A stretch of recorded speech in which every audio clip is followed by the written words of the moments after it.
with a Stellaron in my body. I woke up at the Herda space station and gained the power of the destruction.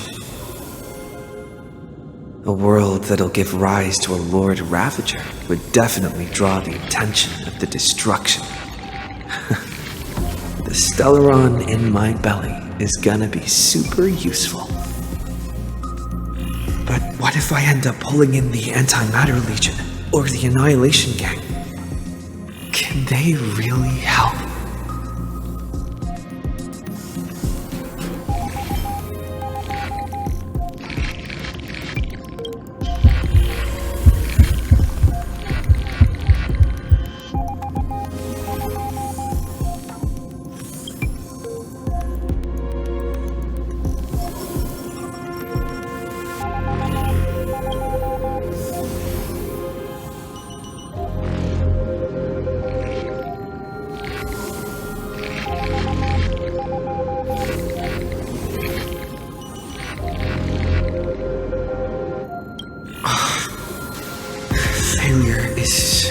Necessarily a bad thing. This power wasn't going to call up anyone nice after all.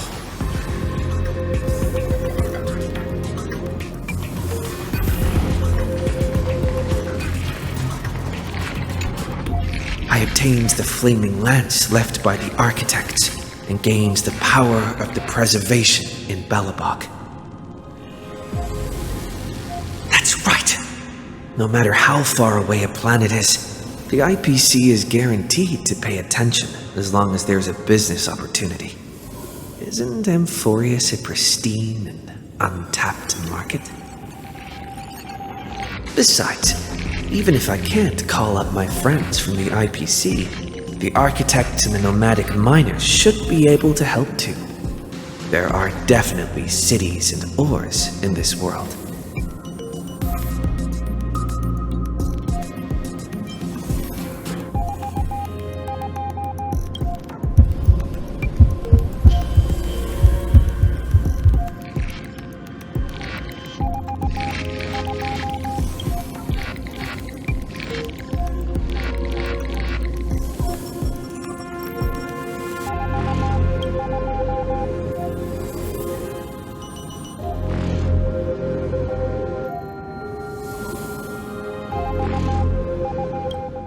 Seems like since Amphoreus has no overseas market, the IPC's hand can't reach it.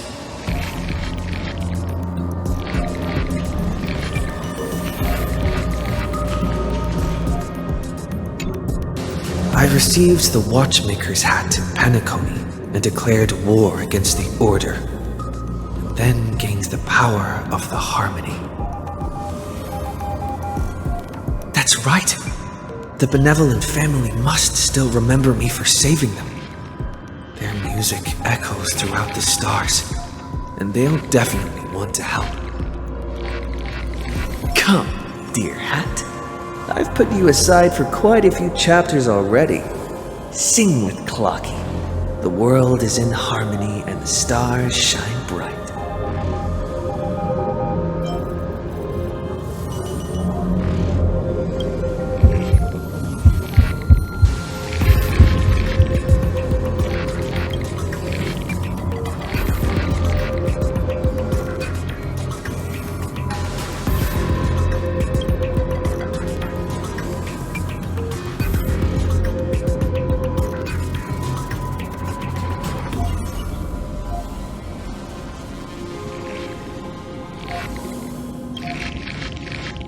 Doesn't Lygus want this story to have background music?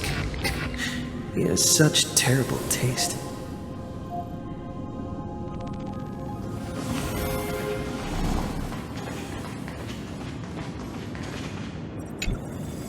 The remembrance. That's right. I came to Amphoreus because Black Swan asked us to come. And I even got a glance from Fu Li here. The Garden of Recollection must be intricately involved with Amphoreus. Traces of the remembrance are also everywhere in this world.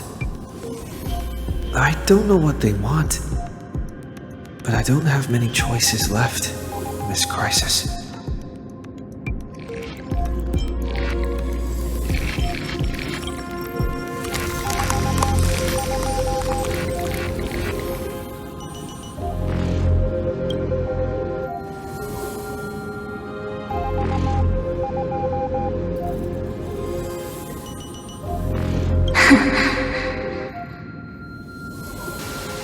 Finally found you.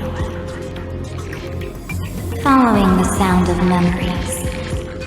A path strider walking both the remembrance and the Trailblaze.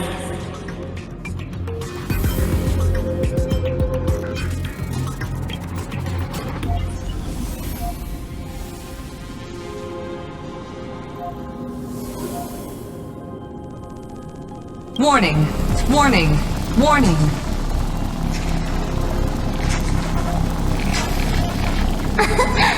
Erudition's prison cannot stop us, for we lie outside the logic of zeros and ones. Come, leave the cage of Logos. The mythos of Amphoreus waits for you to continue its story. When that brightest star, that star heralding the dawn, finally rises. A boat, so used to drifting, at long last enters an island's safe embrace. Oh, Pathstrider, we have helped you break free. Hurry and set off. The child of remembrance awaits you.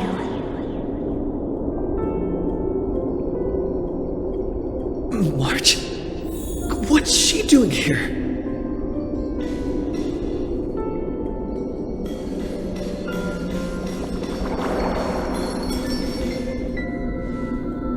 Oh, you're finally here!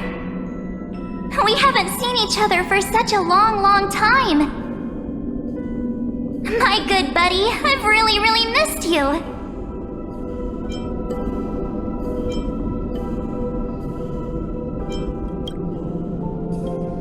Huh? When was I dead?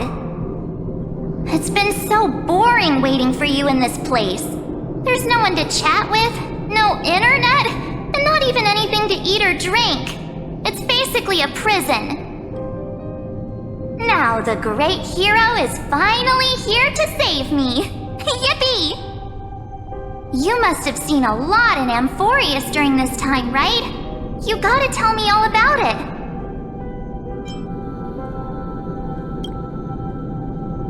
I'm all good. Look at how fit and active I am. But let's get out of this spooky place first. This is not a good spot for a reunion chat. Why don't you take me back to reality? A strange voice told me that I can enter Amphoreus if I keep following this road. So, let's head off. I still don't know what that world even looks like. Why does March feel so weird? What are you standing around for? Do you actually like this place? Get moving! Hurry! This door should be the exit! Maybe my instincts are wrong. Let's follow her first.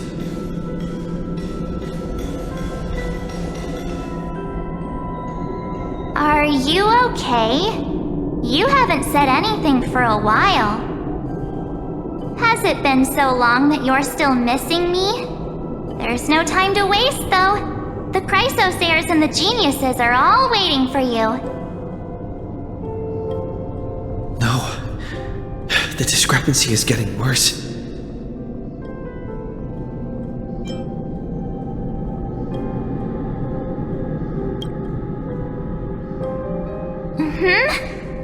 No, he's not. Maybe I just happened to miss him. Never mind. Dan Hung's super reliable. We don't need to worry about him. He's probably waiting for us somewhere. All hail and hearty. No. The geniuses would have made sure that Don Hung made it back on the express. Besides, the March I know wouldn't be so dismissive about her companions.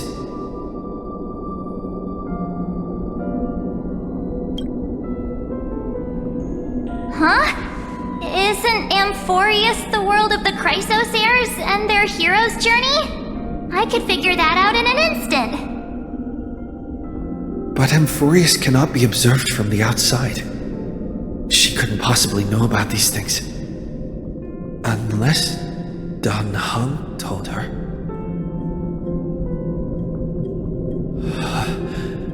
Something's not right. She's not March 7th. I guess you have something you want to say to me? Then there's no need to feel things out first. With questions. Let's treasure the time we have together and be frank.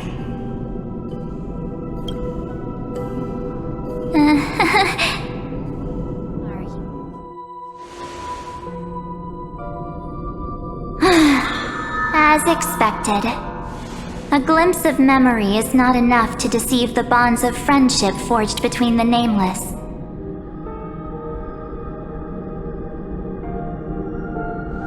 In that case, there's no need for further deceit. You're right. We're not the March 7th you are acquainted with.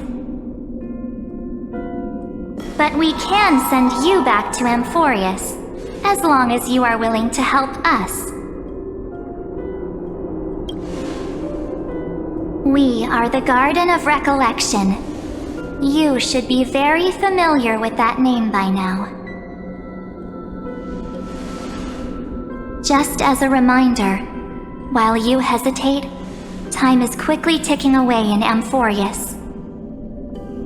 Working with us is the best way to stop the enemy of erudition. Erudition would treat any results unrelated to the experiment as garbage and throw them out. But we don't work like that. The remembrance treats all these instances as important materials needed to weave the universe. Besides, this would be child's play for a great hero like you. It won't be hard at all. Also, if your plan fails and the big bad Iron Tomb manages to get out, then the whole cosmos will be in danger. Wouldn't it be better to have an additional failsafe? As long as you help the Garden retrieve what we want, even if Iron Tomb reformats everything in the physical plane, we can use remembrance to reconstruct the entire world. Or, should we say, the entire universe. So help us. Find where Amphoreus' memory began, and bring it out.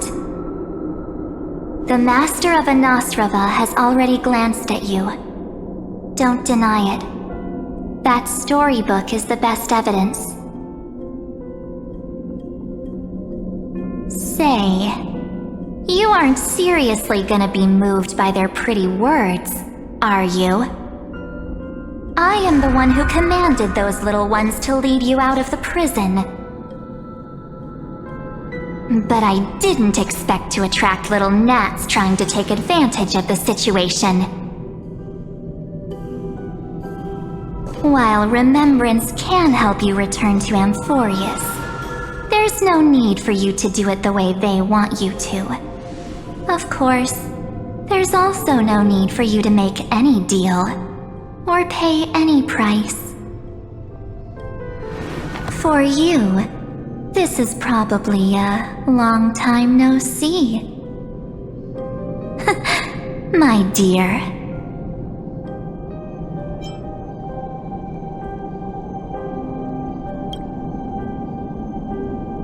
Shh.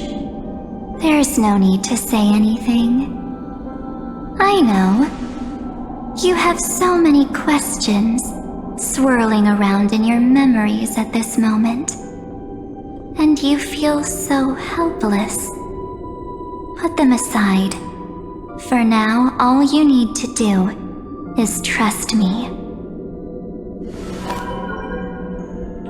Or do you need more proof? That won't be hard. Wait, stop it! They're away! I'm gonna keep our first photo, alright? Won't come to pass while we're around. And now The statue. Is that Donna's brother?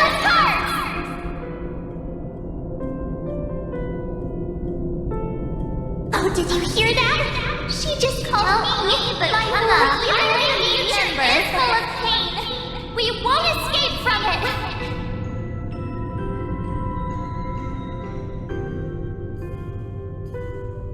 Hey, are you sure? Maybe a couple of punches will help to jog your memory.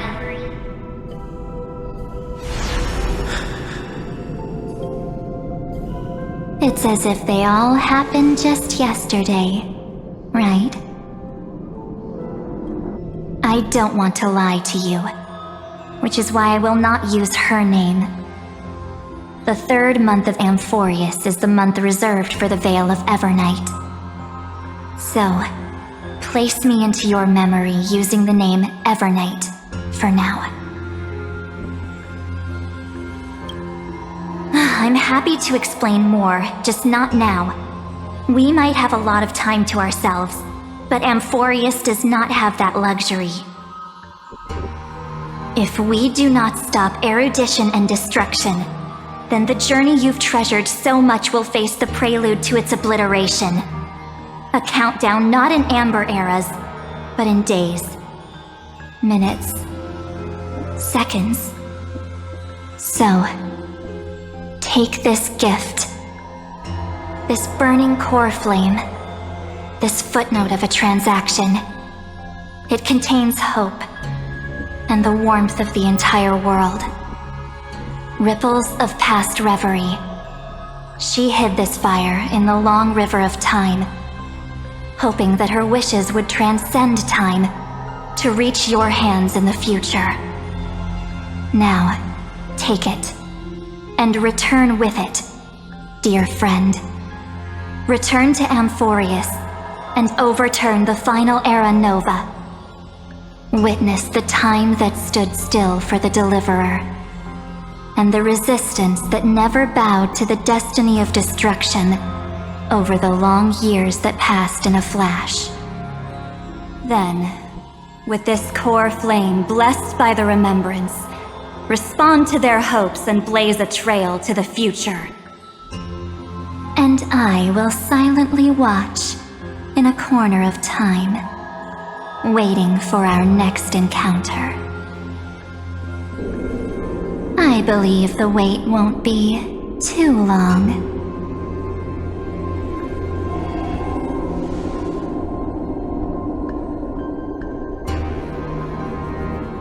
What exactly is happening?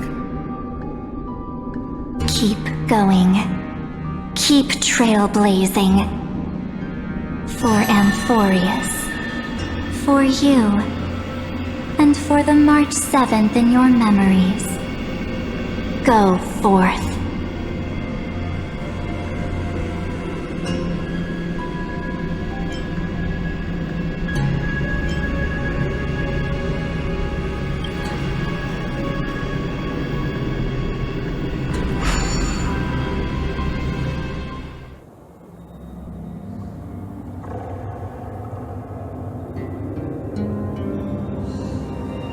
Is this, Akuma?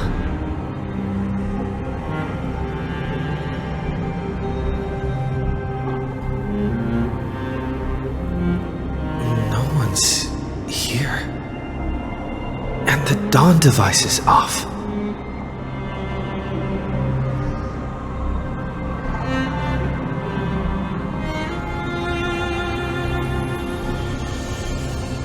Am I too late?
The chronocognitive anchor?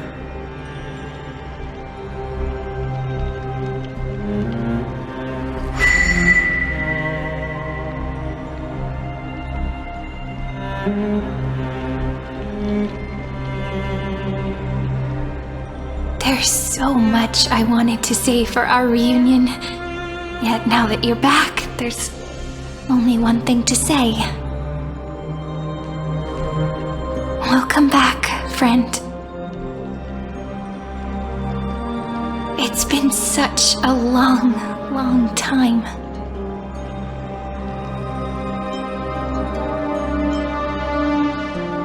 You must be really confused right now, aren't you? So much has happened in Amphoreus while you were gone. But don't worry. The Deliverer can't afford to be lost, no? Now, please follow me and turn the pages of time and hear the words everyone left for you. I'll tell you the story of this 1,000-year journey. That way, it won't just be my memories alone. Siren, you can't hear me?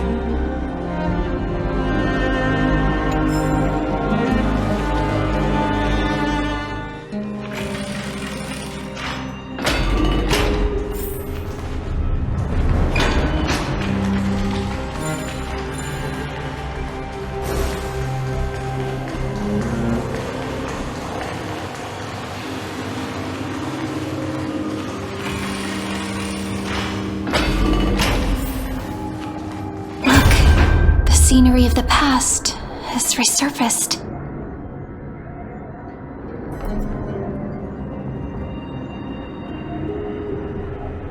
Time flies. 200 years have passed since the Deliverer's fall.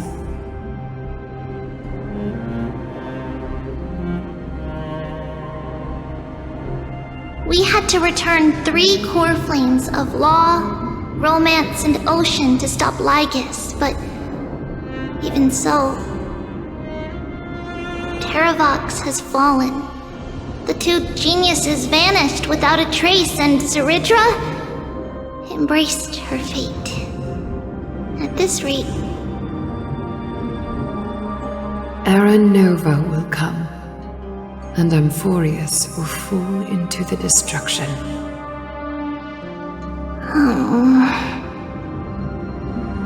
It seems the key to rewriting the end once again lies in the core flame of world-bearing. According to the instructions left behind by those 2 geniuses, we must get it into the Deliverer's hands, no matter the cost. But how? We need to find a way to hide the core flame. And we must buy enough time to keep Lygus at bay. About that, Rini might have some good news. She had that dream again last night, but the Titan's voice was clearer than ever this time. She said, "Pass the flame into the future." Is that a prophecy from Orynyx? She chose to side with humanity this time and hide one of her kin's core flame? It seems Amphoreus' fate isn't sealed just yet. You're right. History has changed. Humans and Titans are both giving their all to keep this world going. Perhaps a relay across the ages is finally about to begin somewhere out there. Unfortunately, life will never go smoothly. Leiden's army is already at our gates, and their commander... that Lycurgus. He's right outside Akama. Light calendar 3960. Seridra, under the pretense of a campaign against Phagousa, sacrificed 500 Chrysos heirs to complete the trial of law. This tragedy shook everyone in Amphoreus. That same year, Seridra the Imperator was assassinated. A after which Aglaea the Gold Weaver took command. Thus began humanity's second flame chase journey, a path hanging by a thread. Come, this way.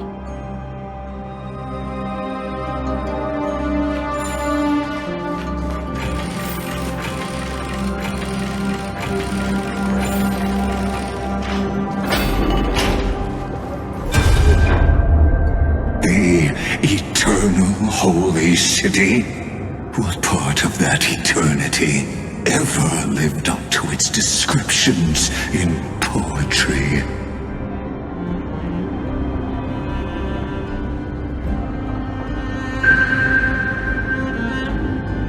The Memorial Palace lies in ruins. Countless mortals have perished because of your stubborn resistance. It's time you learned the cost of refusal. Now, answer my question again. Where is Kefali's core flame?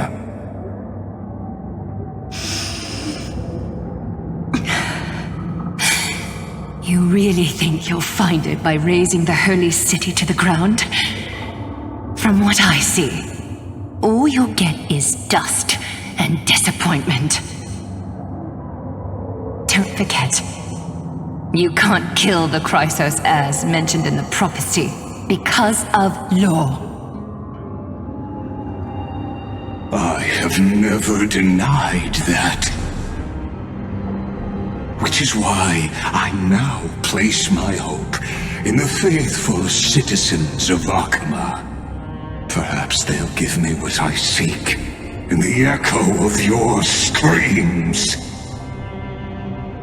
Now then, I'll be cutting open your chests and using your scalding golden blood to baptize the masses.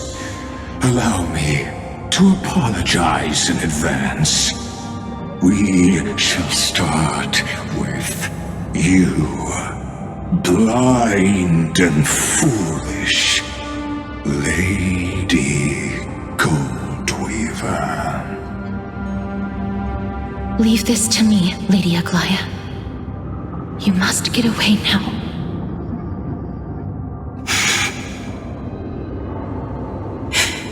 No, Holy Maiden. I'm the one who must stay. What? His conspiracy won't succeed. Because romance is ready to make good on their promise to weave an indestructible armor for Amphoreus. Its name is Solidarity. You must escape with your life and carry word of my death to those still fighting, then keep going with them. Just as the Imperator lit the torch of resistance with her death, my passing will make this flame everlasting. Take good care of it, guide it to the future, and place it into the hands of our deliverer.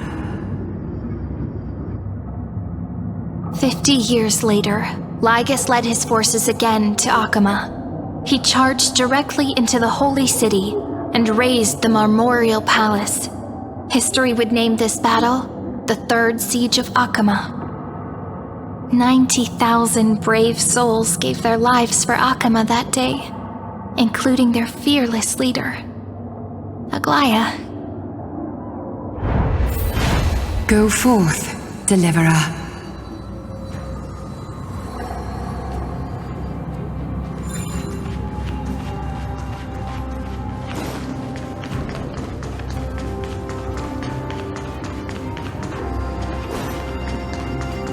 Go. When the frost melts and the snows give way, the flowers will bloom again. You'll find me there.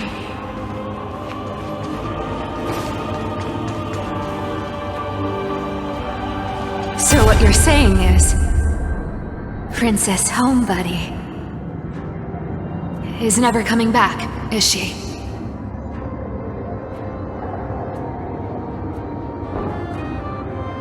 She just left. Like that. Since Cass has made up her mind, we can't let her resolve be in vain. But between staying in Akama and going to Styxia, what difference does it make when it's death either way? I'm against relocating. With Kefali's protection, isn't Akama far safer than that dead city? Cass's plan doesn't involve any relocation at all. Huh? Like you said, Akama is humanity's refuge. We never intended to get everyone moving to Styxia. It's just on Cass, Hycealans, and me to prepare the final trump card for the Deliverer. Wait, what kind of trump card needs all three of you demigods to throw yourselves away? We must lay down the path to the future so when the Deliverer returns, they'll have a clear road to reach the location of Era Nova. Styxia sits where death meets the ocean. There, with the combined powers of ocean and passage, we can summon a current that leads to the vortex of Genesis. And the demigod of death will forever guard that secret path until he returns.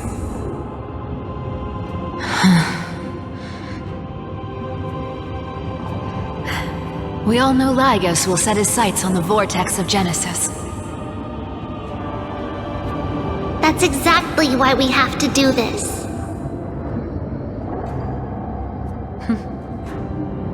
Guess I underestimated Idonia's Maiden of War. She's got way more steel than I thought. And Cypher, we need you to head to Castrum Kremnos as soon as possible. By any means necessary, forge an alliance with Strife. The prophesized Crown Prince has already been born. He shall become the new defender of Akama, protecting this land after we leave. You don't need to worry about that. I just came back from Castrum Kremnos. Only a step ahead of the news. Treeby, something's flying towards Akama, and it's really fast.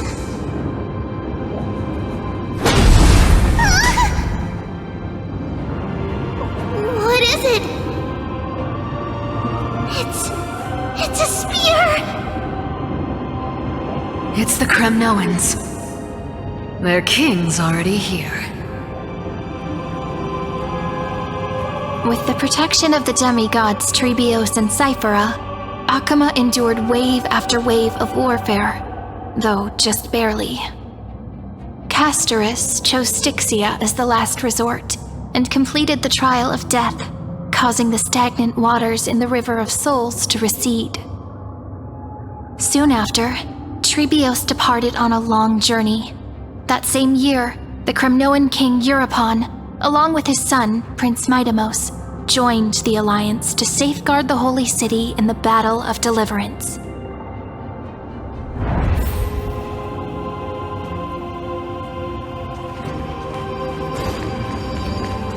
Go on, and see you tomorrow.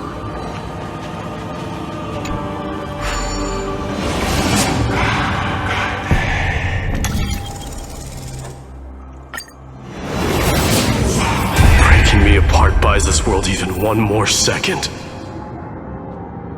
then so be it.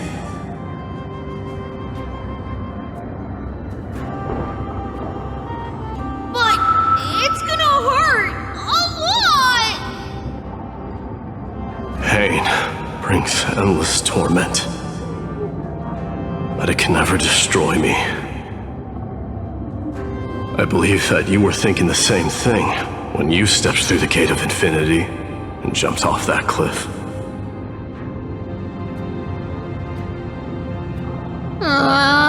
Can't argue with that.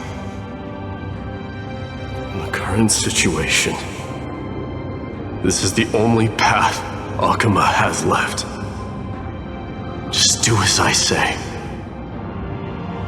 Split my soul into 5 pieces. Forge me an immortal vessel. Let the blade of strife hang forever overhead. Locked in battle with their enemies to the world's bitter end.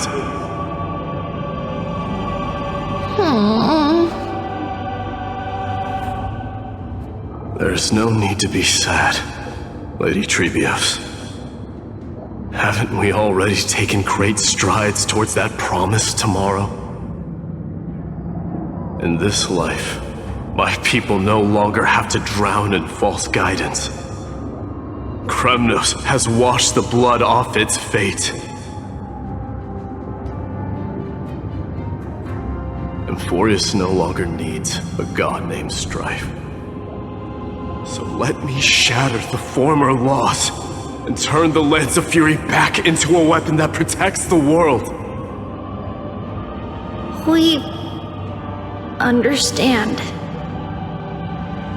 By the way, can you do me another favor? The 7 sages from Grove of Epiphany are already en route. They'll arrive in waves to join the resistance in a couple of days.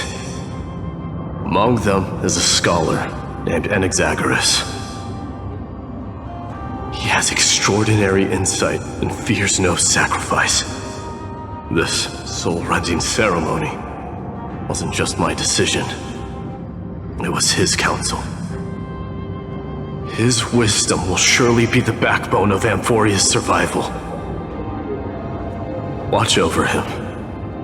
Carry on this everlasting flame for me. Through Anaxagoras' ritual, the demigod of strife split his soul into 5. Courage, honor, tenacity, sacrifice, and reason, each sealed in blood crystal and cast into battle.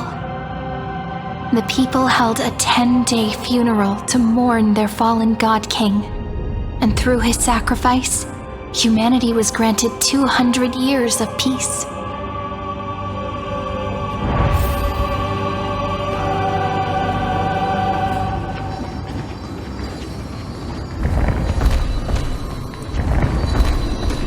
Keep moving forward.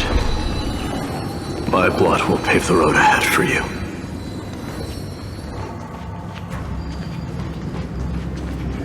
Keep moving forward, little Gray. See you tomorrow.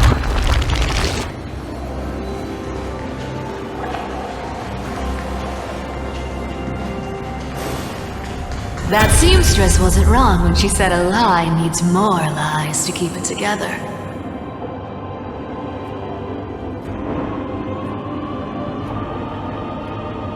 Reason and trickery.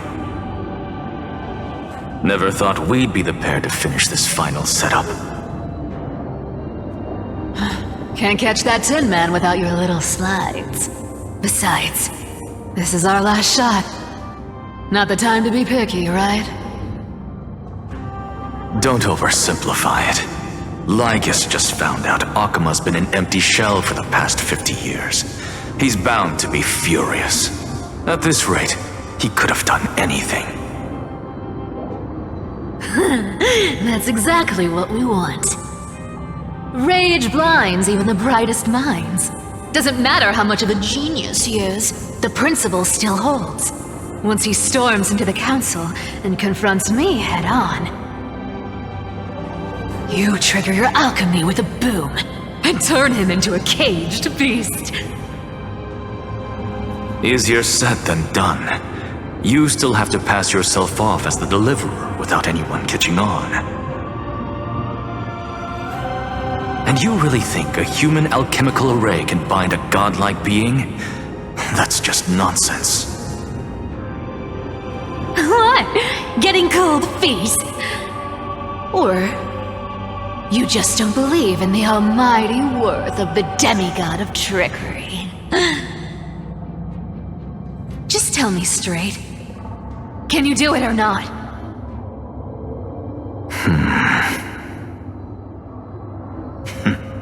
Of course I can. And it'll be child's play. But I've got two conditions. Since this is the final act, if we're doing it, we go all in. No half measures. Oh, I'm listening. First, shift the battlefield to the vortex of Genesis. It would be more convincing if the Deliverer were to appear there. Besides, the vortex is cut off from the world. No place in Amphoreus makes a better prison. If you pull that, wouldn't our Deliverer have to face tank Lygus as soon as they come back? That clash is inevitable. All we can do is create more chances for him. And that's the second condition. The vortex belongs to Phagousa in the first place, remember? And there happens to be a demigod of ocean among the few survivors in the world. Loop Sealands in. Let her join the final act. I'll transmute myself into a philosopher's stone and embed myself into the formula. And when the time comes, she needs to shatter me and scatter that stone's ashes into the ocean within the vortex.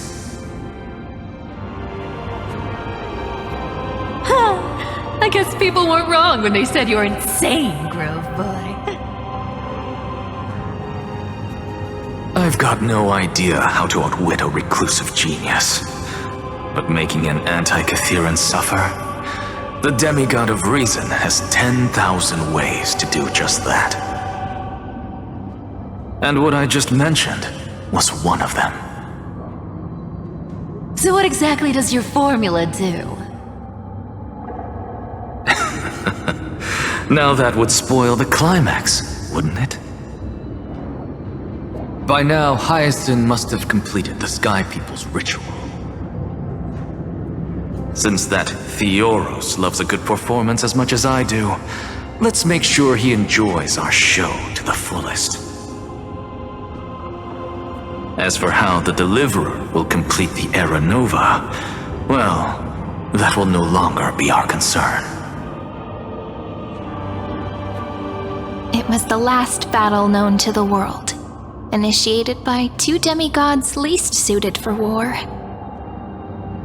In the end, reason and trickery kept their word. At the cost of their lives, they sealed Lygus within the vortex of Genesis, where he remains to this day.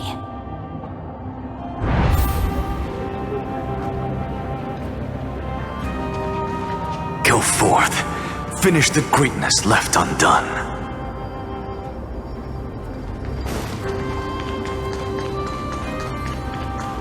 Quit overthinking! Just run! Keep running. That'll be enough.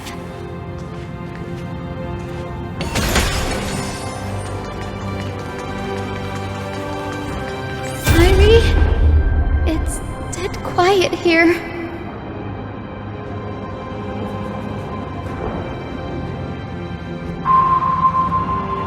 Akama will stand eternal. Miss Cypher's lie is crumbled after all.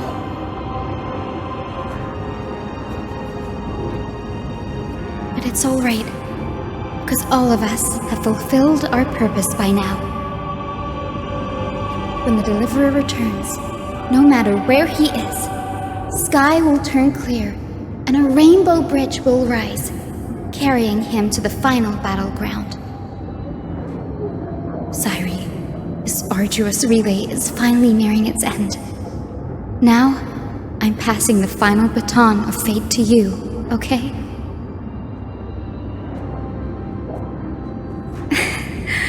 No, that's not quite right.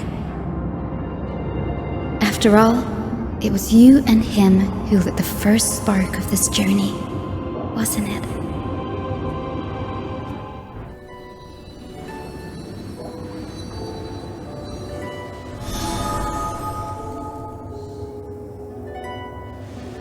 I'll tell you the story of this 1,000-year journey. That way, it won't just be my memories alone. And I'll share the moments I spent with you with everyone. That way, the path we walked becomes a memory shared by all.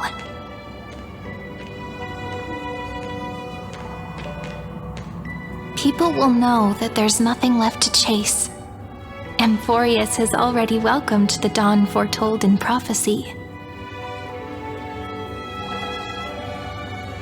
Just like I said, this won't be harder than the last time. Right?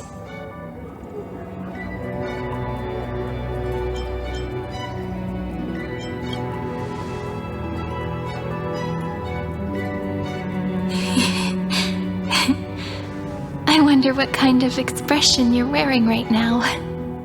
Probably the same as always. Calm, resolute, and brimming with confidence. If I have the chance, I'd love to see it again. Because it's really been far too long since we parted.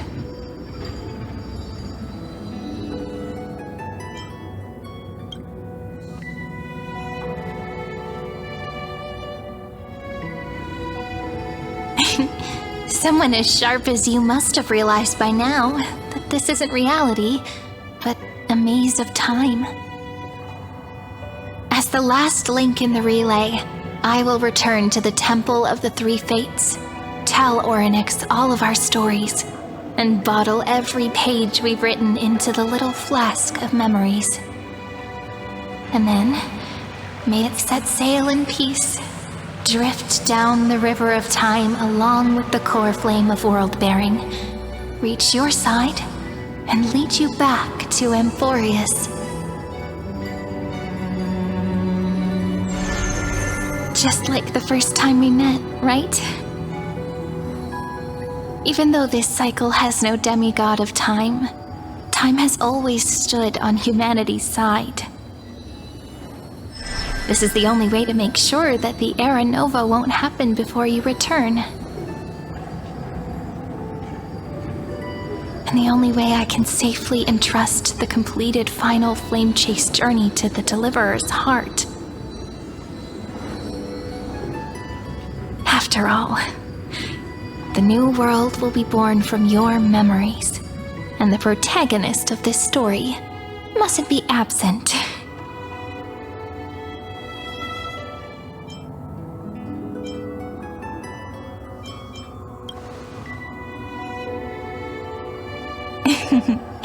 I believe you will never let us down, just like always. Do you remember when Finan sent us back to the beginning? When you and I got separated? But in the end, I returned to you, carrying all that we've been through. That's what memory is. It may wear down and fade in the river of time, but it never truly leaves. When that hidden corner of the heart is stirred, the past returns even more beautiful than before. So don't worry. Let the 33,550,337th Flame Chase journey become part of you too. I've gotten a lot better at it with the experience from the last time. Next, you will head to Styxia and find the Vortex's entrance guarded by the demigod of ocean, before charging toward the final battlefield.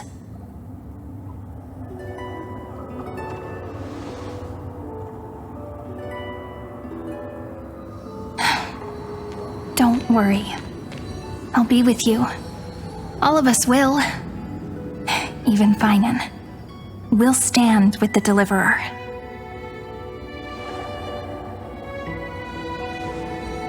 So say a short goodbye, then set off. Just like we promised at the start.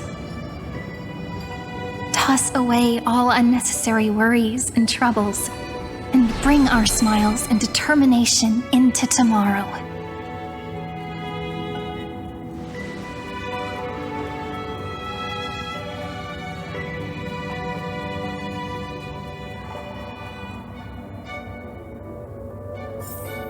The last baton.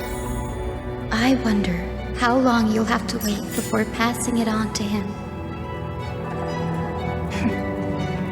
matter how long it takes, it's okay. Waiting is what I do best. After all, it took 33 million cycles for him to arrive in our world. What's a few moments more?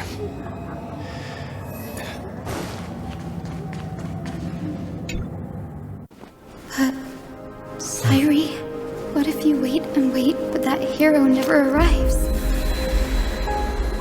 That won't happen. Because I know that no matter how long it takes, he'll definitely return to this place. We can't let him down.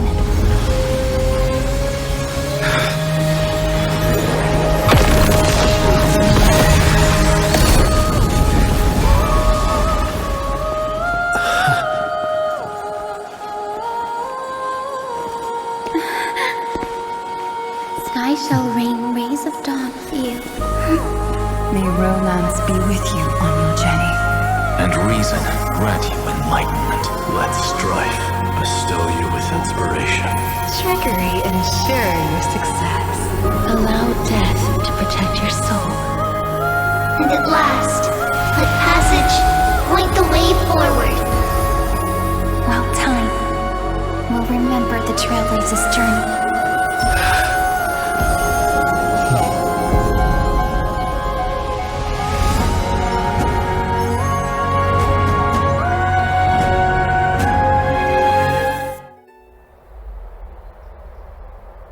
Is this Styxia?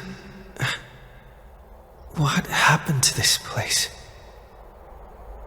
I need to find the entrance to the vortex, guarded by the demigod of ocean. High Sealance. Is she still there? Long time no see, Trailblazer. Generation after generation of Chrysos heir heroes have tried to defy fate with their blood and tears, either voluntarily shattering their souls or waiting in eternal solitude. But alas, fate can never be defeated. Reason and trickery may bind my flesh, but my will shall never fall silent. So the demigod of ocean, the Dux Gladiorum, High Sealance, sought to bring me into a fantasia with her voice and drown a genius in slumber. But alas, it was all a hopeless dream. That warden fell before I did, due to erosion of time, while her prisoner remained unchanged.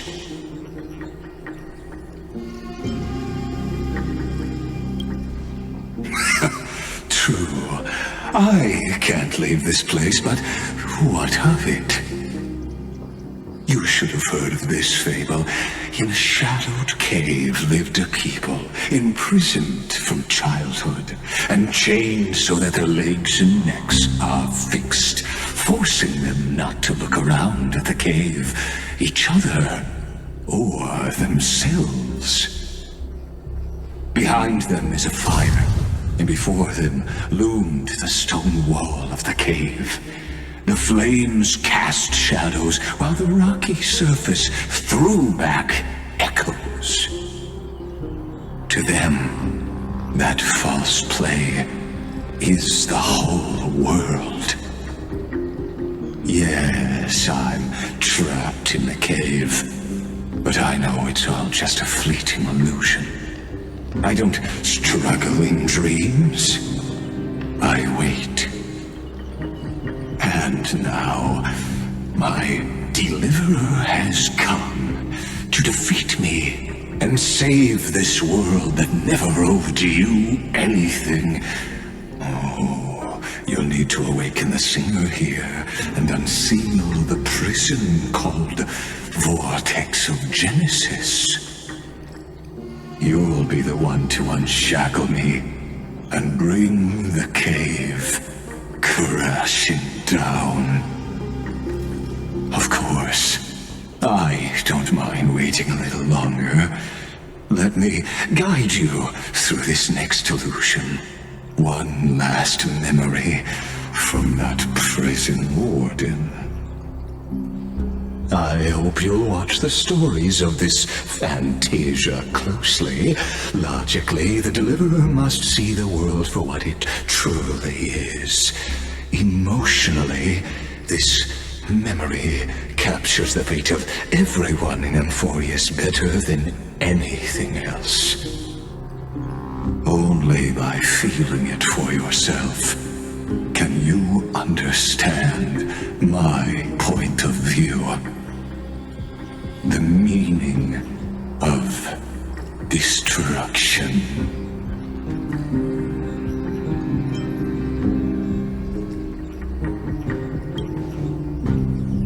To your unshakable resolve, I salute you. But before we step onto the final stage, let me ask you this.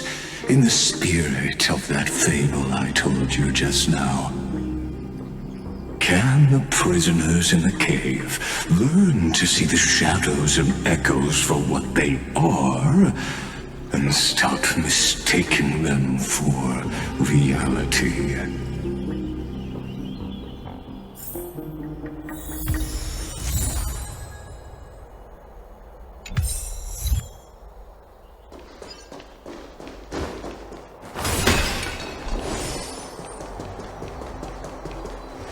Look, the fire projects the face from her memories. An actress upon the stage of this play.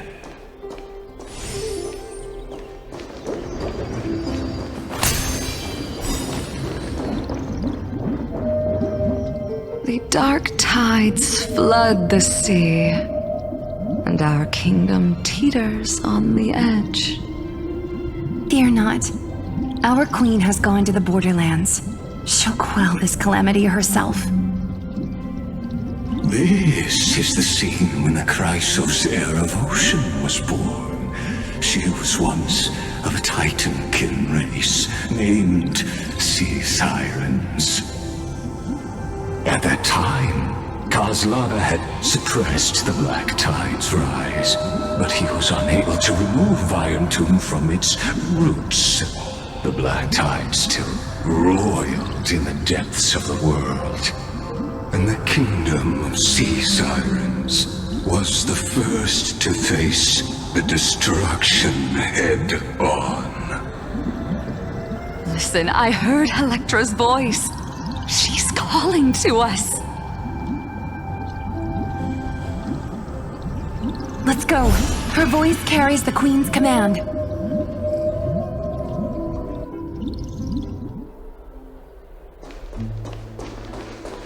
To keep the Black Tide from threatening the ocean, the queen gave her all, body and soul. Born of the queen's chalice, she bore the deepest blessings and inherited supreme divine power.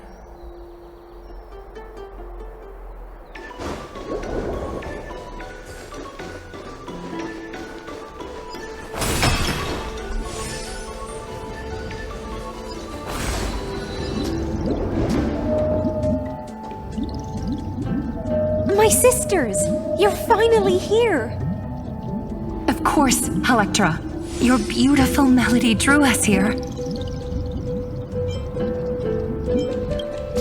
Her true name is Electra. This is a reflection of her former self, clinging to the past with aching defiance. The Queen summons us. She must be near exhaustion. The Black Tide will soon enter our borders. Then what do we do? Will our seas fall to darkness and terror as well? Don't worry.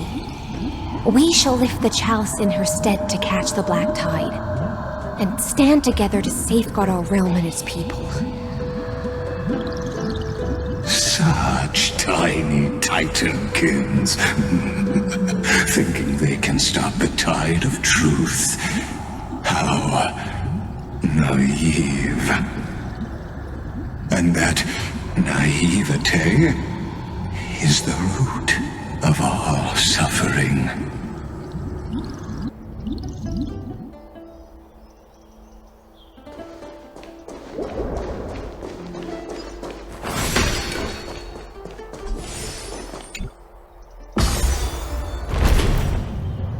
The Queen's palace lies just ahead. Even her once graceful form is now tainted and drowned in dirty mire.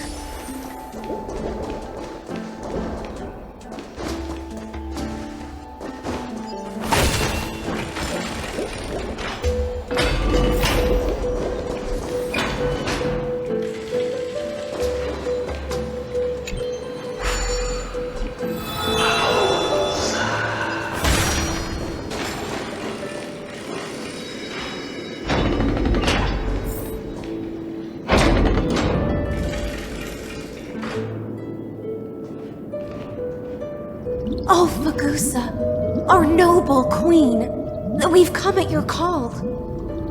My little fishlings, you swim with such joy. It pains me to speak of the kingdom's sorrow. I once believed I could drink the black tide dry, but even the deepest chalice must one day overflow, and I can hold no more of this filth. Mother, worry not. We're all children of the sea. Let us bear your fate together. We'll take up your mantle and drive back the black currents. We'll mend your sacred chalice and take in the cursed filth. My little fishlings, when the spear of strife falls, you may retreat in peace. I promise you, on the surface, the city-states will hold a feast without end in your honor. This is the last gift I can give you.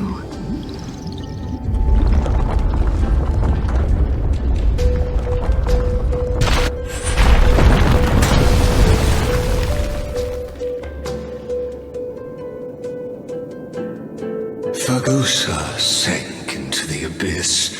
With the chalice shattered, their intoxication spilled into the black tide, birthing the first madness in Amphoreus.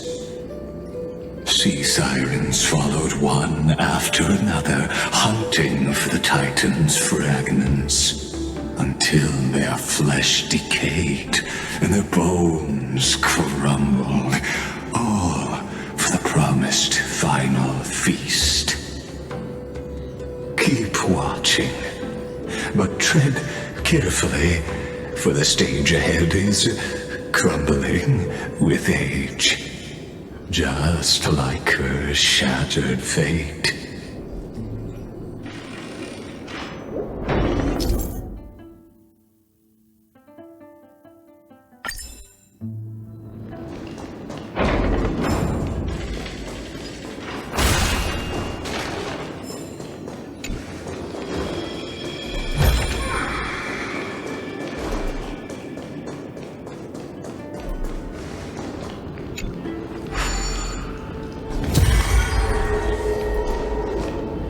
Clinging to the past only blocks the road forward. Why not let time build a bridge to the future?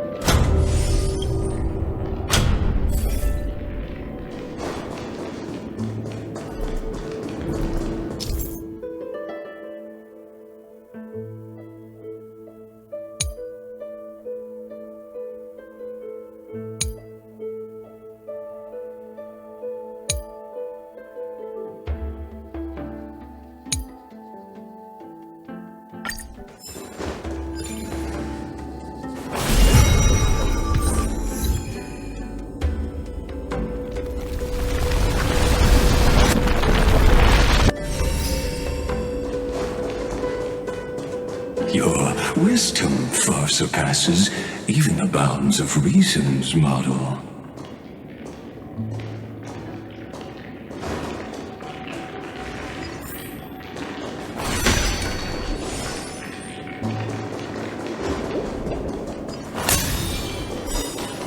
Can't get through.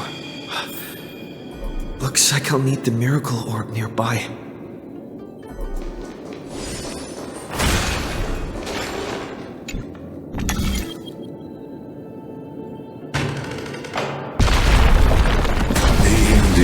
Written long ago. Even you cannot rewrite it. Just like this poor chandelier.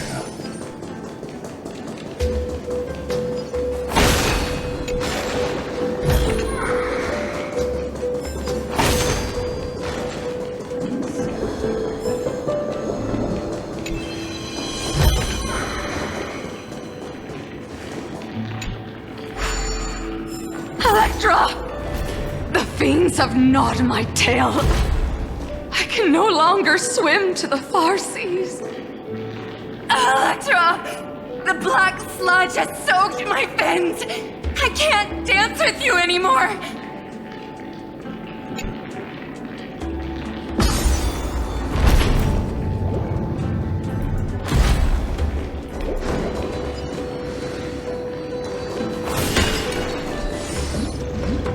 Sisters, don't give up. Remember the Queen's promise of a feast in the city called Styxia. I haven't forgotten. It visits me in dreams every night. I dreamed of a shining city, its lights piercing the deep gloom of the seabed. I dreamed of children placing garlands on our bone horns.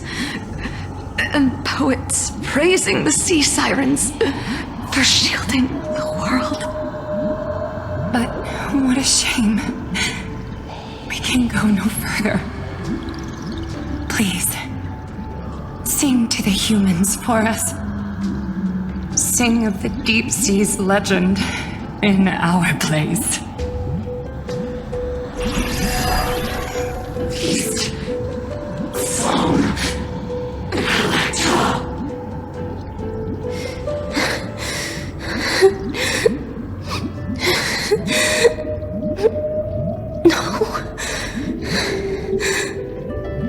The sea sirens were tainted by the destruction.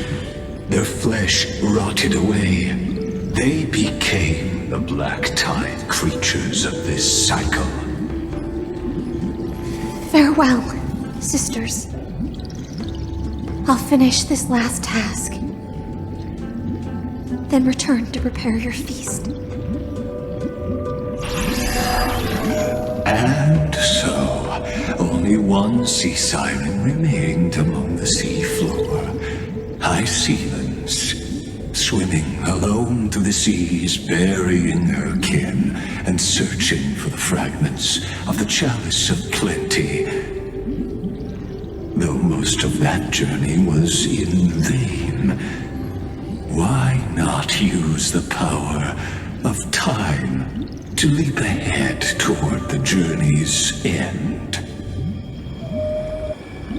To reach the spirit basin, I'll need to call upon the power of the chrono vessel.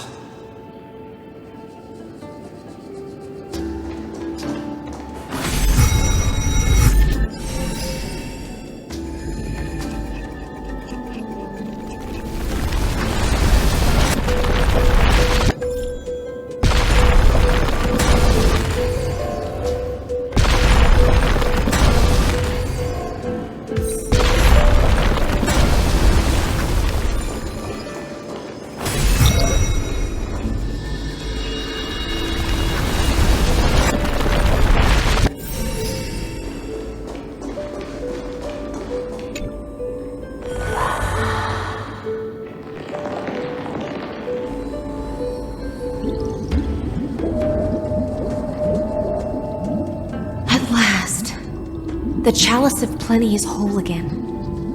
The lance of fury emerges from the River of Souls, and the gods reclaim their duty to hold back the black tide. I am freed from endless toil, and now walk toward the rites at Styxia.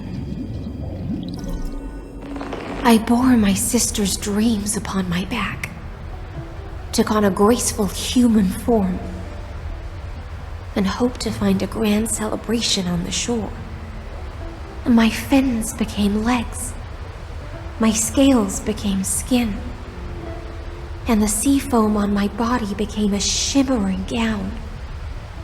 But when I stepped onto land, there were no festivals with honey brew, nor poets plucking harps, only silent death, drifting gently along the River of Souls. When she fulfilled her wish, she only found Styxia to have already repeated the mistakes of previous cycles and was swallowed by death. Hopes and promises are nothing but the foam of dreams. I am a sea siren, a vessel born to contain the tides. Now that my task is done, and the promise is broken, how am I to go on in a world drowned in shadow? Phagousa, my noble queen. She evaded my questions with drunken stupor. She told me a grand feast awaited me in the surface world. So I wandered lost, groping through the dark. The feast she spoke of, where is it? Lonely Blade, I shall grant you everything you seek.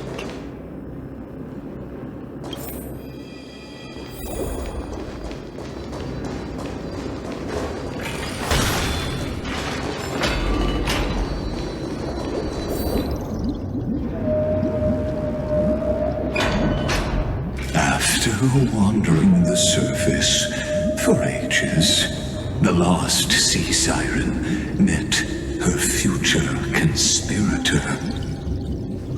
You quelled the wars alone and forced Strife into retreat.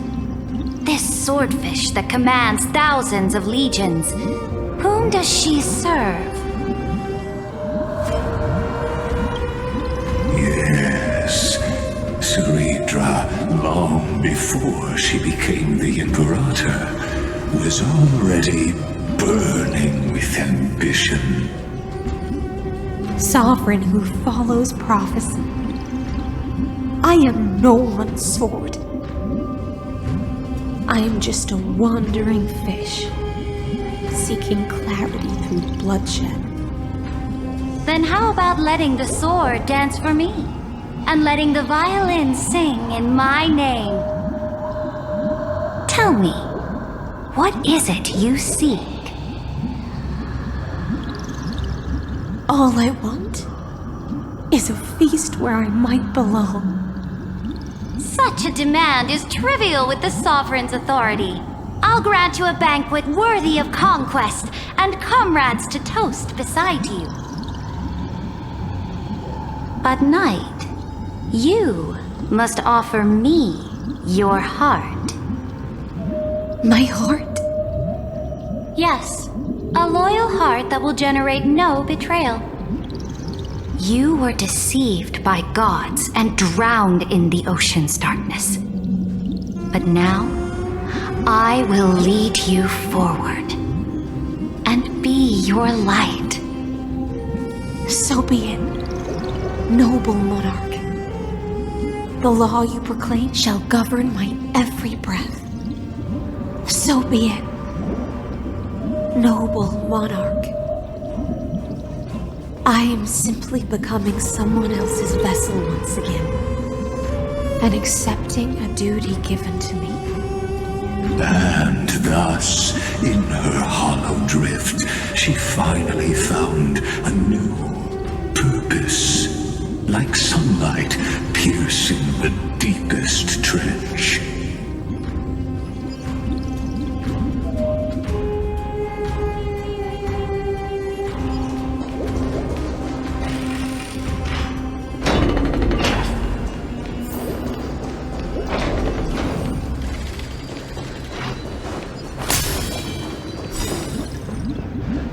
Noble monarch, I've cleansed the foulness from the road as you commanded. My blade, you've helped me ascend and take the crown. Ask, and you shall have your reward. What I desire is the same as before. A feast. Look, I've prepared you a grand banquet. The finest honey brew and tributes await. Fish are drawn to light by nature, for the deep sea knows only gloom. Now I found a flame. It may scald and burn, but it's the only light. Come, let us join the feast. Perhaps the path forward lies hidden among the revelry.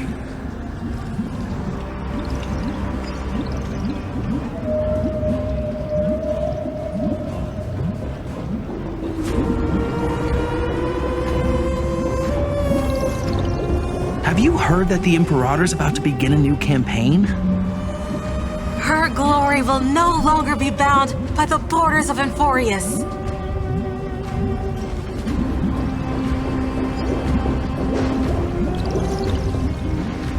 My faithful subjects, tonight's feast is not just for the past. It's a toast to the future! Born from our golden blood is an unstoppable colossus. Our iron beast to trample the universe! Great monarch. I've heard the universe teems with great threats. Can we truly remain invincible? Fear not. Before the troops of the destruction, such rabble is no more than cosmic dust. Surely there's a planet draped in oceans out there in the stars. Once I claim it, it shall be yours to rule. And to the rest, your triumphs will not go unrewarded. I promise you a new age, free of fear. Now, raise your cups to our conquest among the sea of stars! Sea of stars! Sea of stars! Conquest among the sea of stars. What a grand vision. Yet, to the Siren night, only feasts still stir her heart. Come now, join me. Witness the end of this futile dream.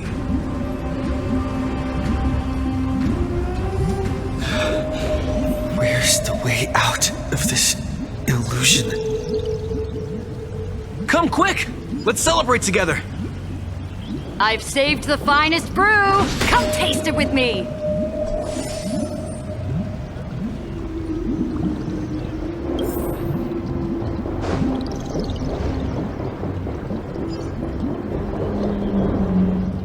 Noble knight, you are truly a blazing spark. It is my honor to share this banquet with you.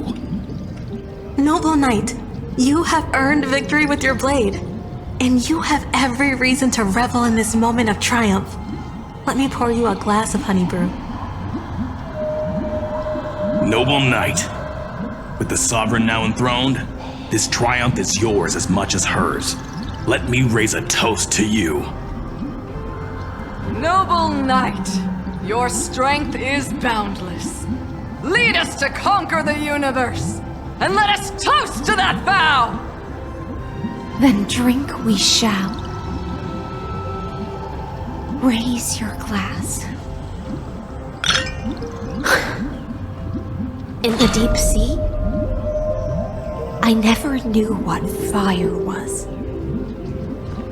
But when I set foot on land, the first light that I saw was the flames of war, lit with golden blood. It scorched my fins, made me feel pain and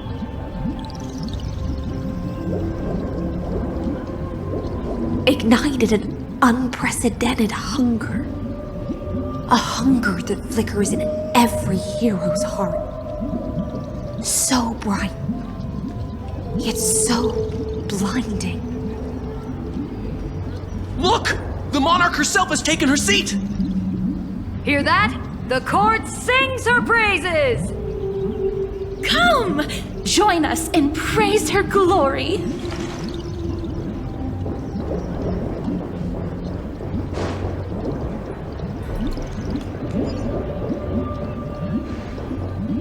One eye of hers sees glory, the other sees corpses.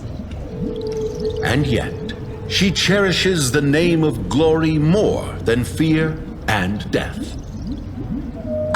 As they say, the coward died 1,000 times before his end. But the brave face death but once, which gods stand witness.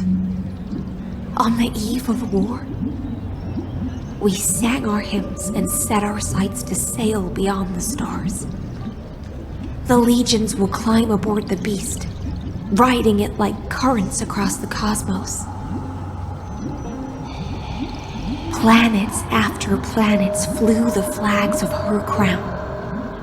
Realm after realm was ignited by her flames of war.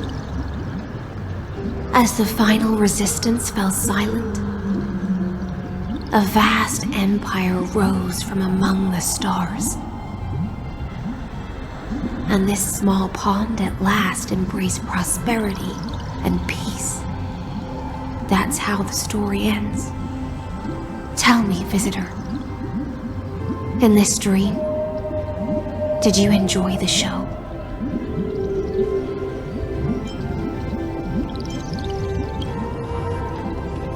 After all, beneath that still surface lie the bones of countless dead. It's time for me to wake up from this drunken dream.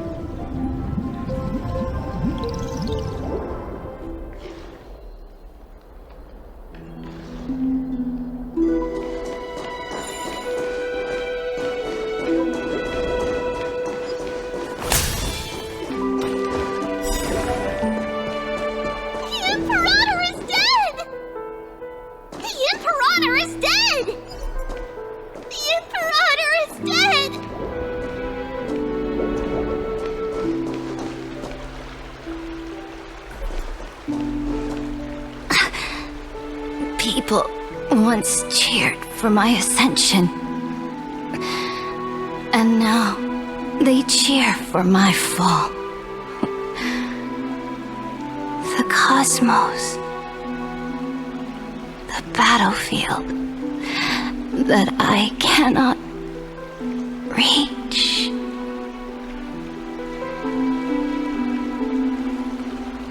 Before the Sovereign's conquest reached its end, her life and ambition had already been swallowed by the deep sea. This is the true ending. Her grand designs torn apart by the blade.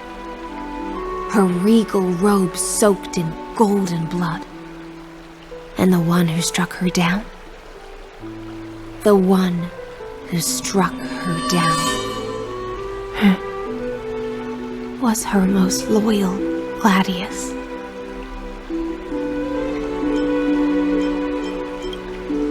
I don't need to explain myself. A fish in a pond has no hope against the surge of fate. I wandered the shore, found a flicker of flame, only to snuff it out with my own hand. I don't understand. If the ocean's feast, the Imperator's dream, and even Amphoreus' existence are all illusions, then what's the point of our journey? When the Deliverer returns, I will let this absurd celebration come to an end. But Greyfry, I can't help but wonder how I dearly wish this feast of the Flame Chase would never end.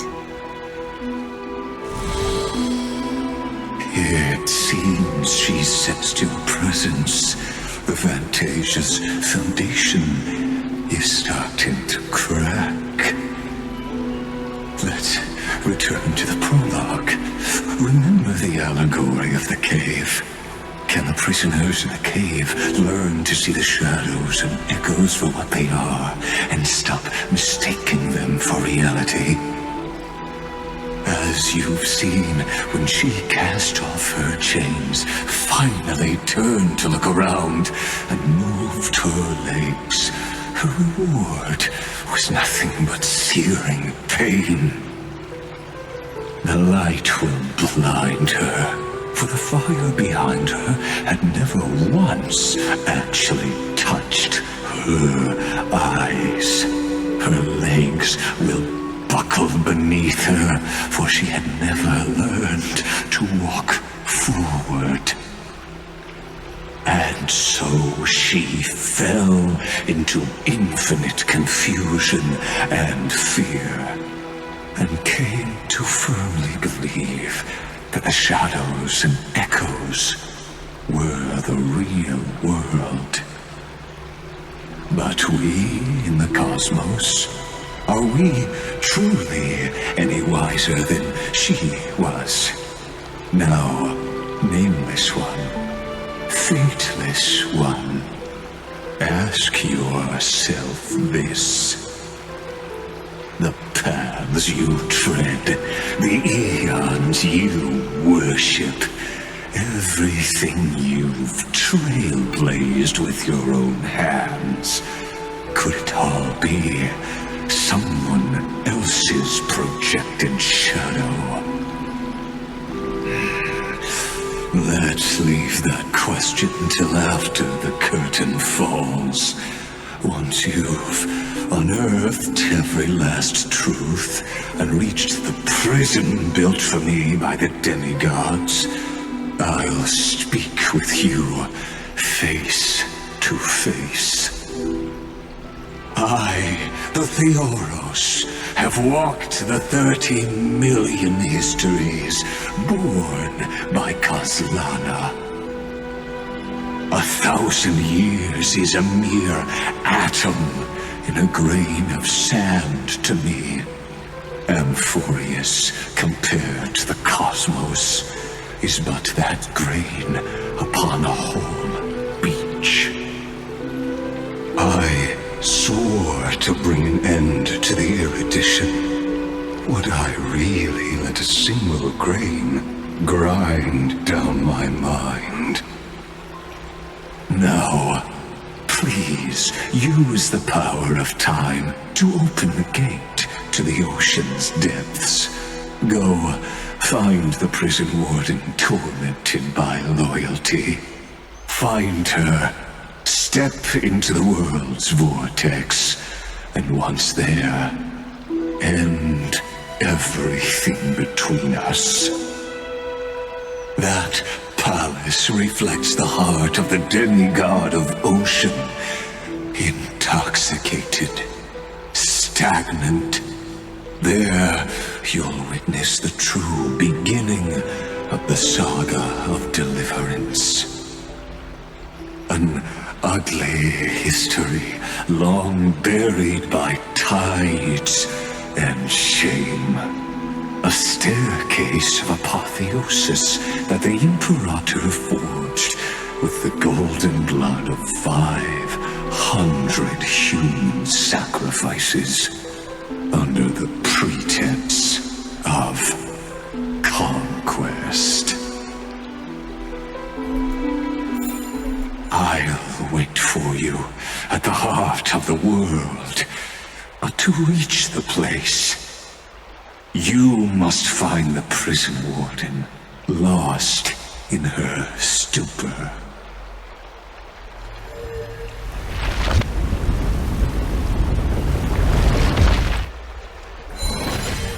Beyond this door lies the path to the vortex of Genesis.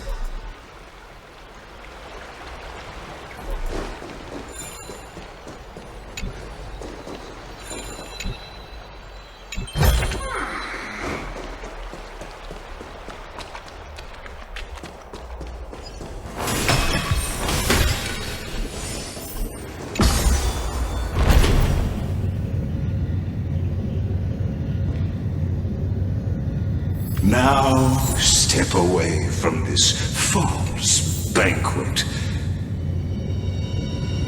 And then onto that bloody stage.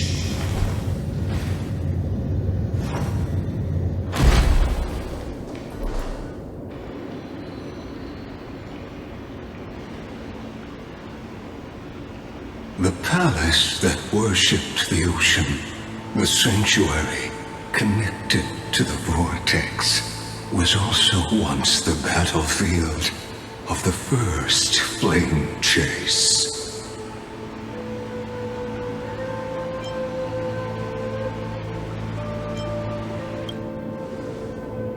Her exuberant song halted the passage of time in this place, imprisoning my body and shielding my soul from deterioration, all just to await your return.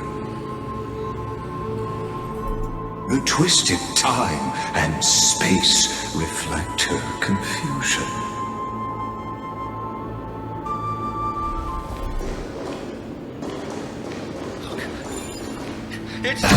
So, the Imperator's crimes were veiled.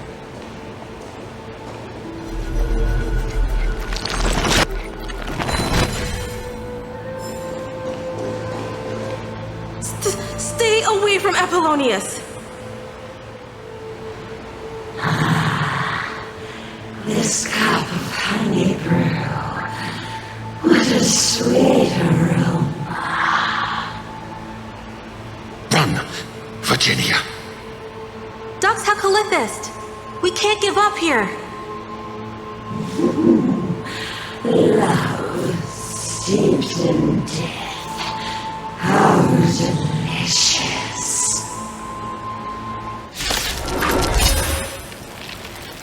Sadly, all you see is a remnant of history. And your interference is just another equally futile echo.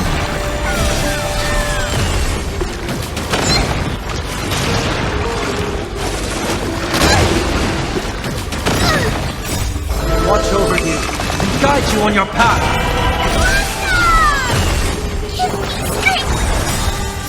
Fiends or devils, I'll crush them all! I bring a west wind! Away we go!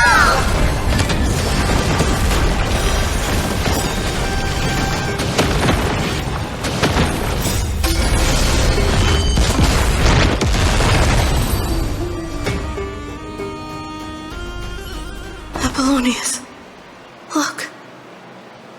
I chased the enemy away. But I think I can't go any further. I'm sorry, Virginia, for letting you. It's okay. I'm glad to die by your side.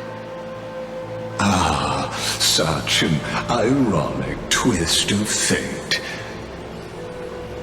Even as the foundation of the world crumbles, the heartless Imperator still made the same decision she did in the past 30 million cycles.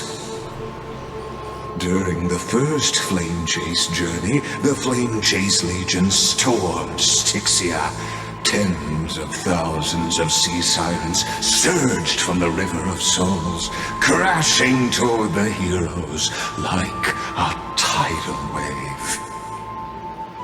The hell before you is the recreation of that very battle. Apollonius, look.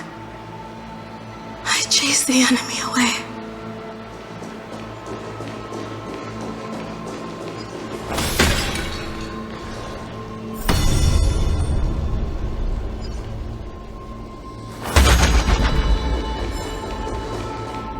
A painful past, yet hidden beneath a veil of joyful song. Two discarded data clusters waiting for someone's return, it seems. Relive the history, then pass through the temple's waters and come to my side.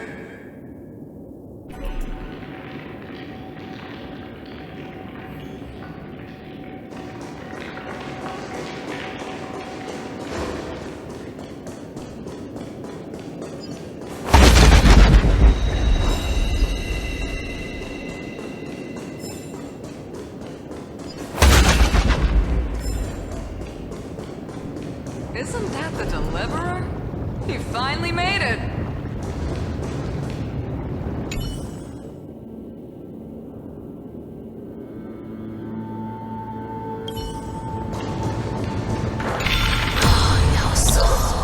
What a wretched way to die. The Flame Chase army, devoured by warbling fish, never saw it coming.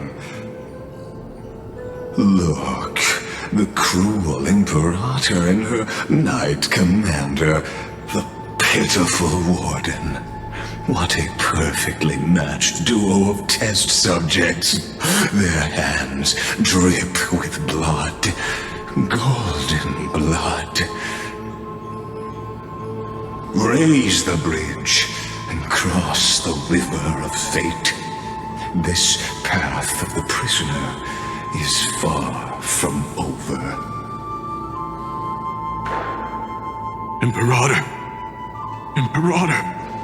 Did you see my gallant deeds, Imperator?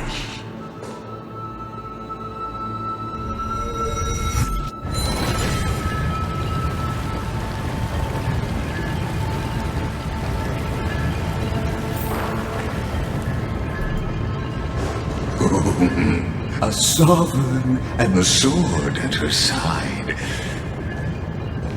There are countless counterparts across the cosmos. Most of their stories end in tragedy.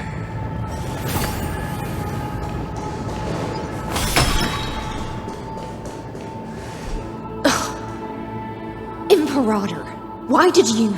You're here, Dux Gladiorum. You ordered me to seal the sea route and handle threats from the rear. So why didn't you wait for me to return? Why send the vanguard ahead and let them die in vain? Die in vain? No, you're wrong. Their golden blood won't be spilled for nothing. The other dukes have paved the road for me to become the god of law. The trial of law? You never spoke of this to anyone. What is...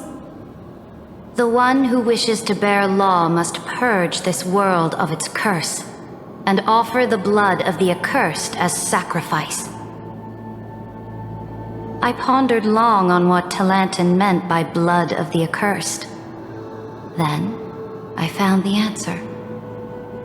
You, I, and every Chrysos heir summoned by the prophecy are the accursed ones. Just like that arrogant theorist said, our golden blood is the agent of destruction, the antithesis of the world's fate. Dux Frigoris, Dux Brumalis, Dux Helcalethist. Their fate was sealed at that moment. Dying on a glorious campaign was the final gift I could give them. You speak as if they didn't die because of your cold-blooded schemes. Was their loyalty meaningless to you? losses are a constant on the flame chase journey, among which even life itself holds little value. If a subject marches to war without that conviction, then yes, as you said, shallow loyalty means nothing. And what about my loyalty, Seridra? You sent me away under the pretense of guarding the rear. Was there any shred of humanity left in you? Because you still have a duty no one else can bear. Only you can uphold Phagousa's divine authority. The choice is yours now. Cast off the chains of loyalty and drive those blades through my heart. Or stand with me and sever the ocean's last breath.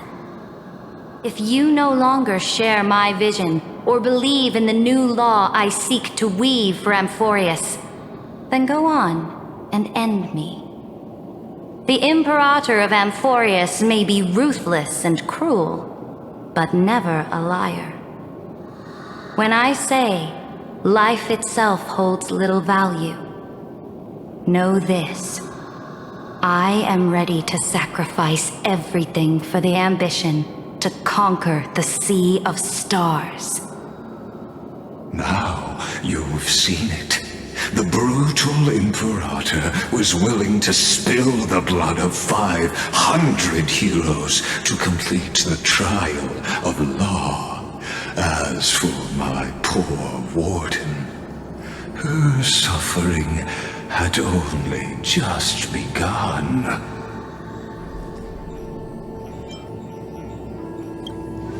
I'm no storyteller.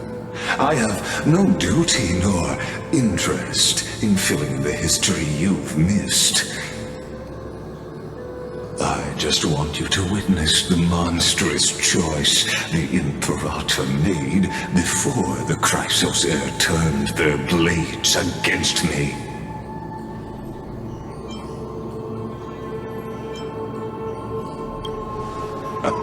You've always had a flair for lightening the mood, haven't you? I gave up on using words to solve conflicts 2,000 years ago. But I won't squander a chance, not even a sliver of one. If there's even a crack in the walls of your conviction, then my victory is already assured. Now that the past is settled, let's turn the page and bring time back to the present. And dive deeper still, until we reach the very bottom of the abyss.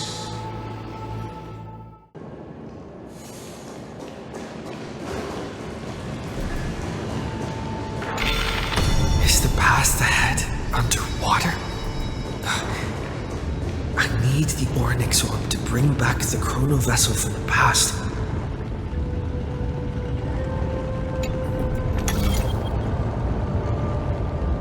Shatter the vessel of time, and let this stagnant pool start to flow again. Just like the broken fate of Amphoreus.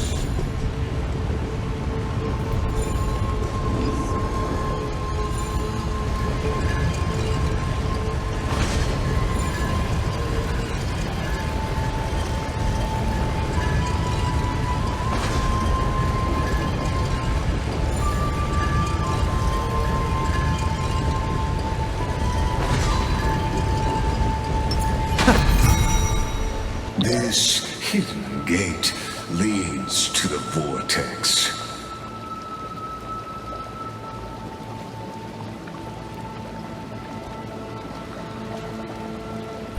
This hidden gate leads to the vortex.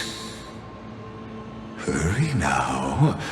The time of our reunion draws near, Deliverer.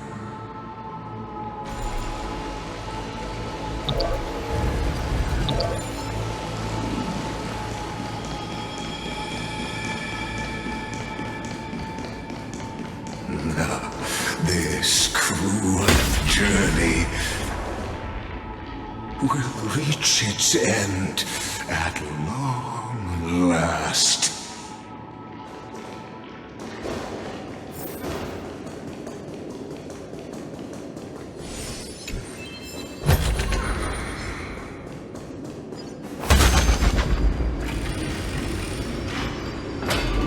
You've been silent a long while, Dux Gladiorum. Starting to doubt your decision? Save your breath. The vortex of Phagousa lies just ahead.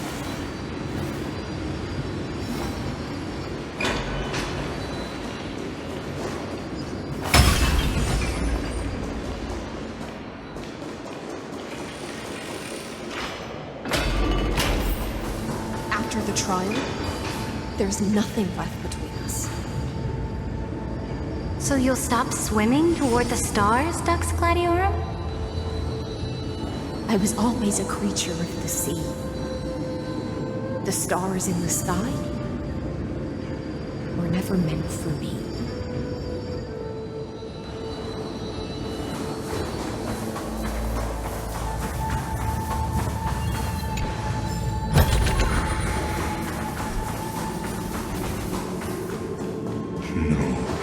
Look, a gravestone. But whose name does it bear?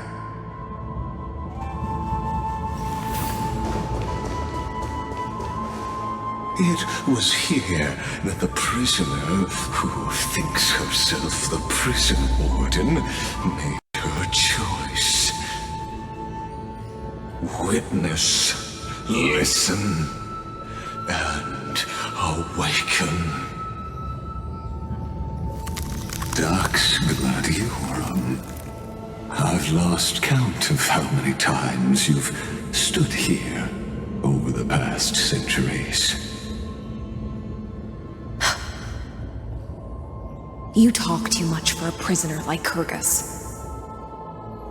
Two geniuses who defied law and all the Chrysos heirs who sacrificed themselves in this cycle worked together to chip away my strength. But they, you, can never affect my will. And as long as my will remains intact, I am free. Don't get ahead of yourself. I still have ways to chain your divine soul. Please, do surprise me. But I'd say your mission is nearly done here, isn't it? Oh, it was here you gorged out the core flame of ocean from Phagousa's body. It was here you and that Imperator both completed apotheosis, becoming pillars of Amphoreus. And after that, you drove your blade into her heart, a loyal subject turned regicide, a demigod committing deicide. Or so the history books paint that tragedy. Oh, but if that's the truth, then why, after 1,000 years, are you still here, guarding the Imperator's grave? Still bound by loyalty?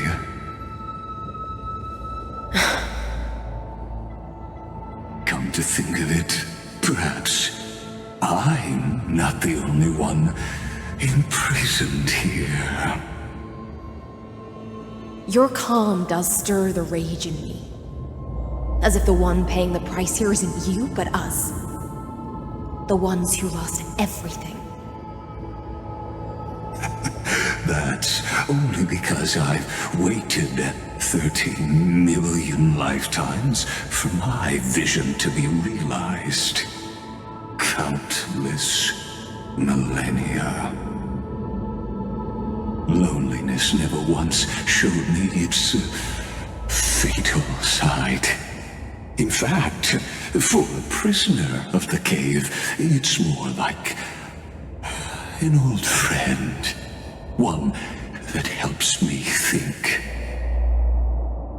But you're different, Dux Gladiorum. Loneliness has crept from the silent depths, sinking its claws into your mind. Bit by bit, it's peeling you apart. Will you regress into one of those lost mad sirens? Oh, what a shame that would be. You're right, Lycurgus. Loyalty, curse, the fall of my kin, and this endless waiting. These shackles are too heavy for a fish that cannot perceive any light. I can't break free of the whirlpool that's pulling me under. Nor do I have the unwavering resolve to force myself to wait for that person's return, as everyone hoped for. Oh, deliverer from beyond the sky, my executioner. How much longer until he arrives here? Or will he ever return? I don't know. And I doubt anyone does. Then, what will you do?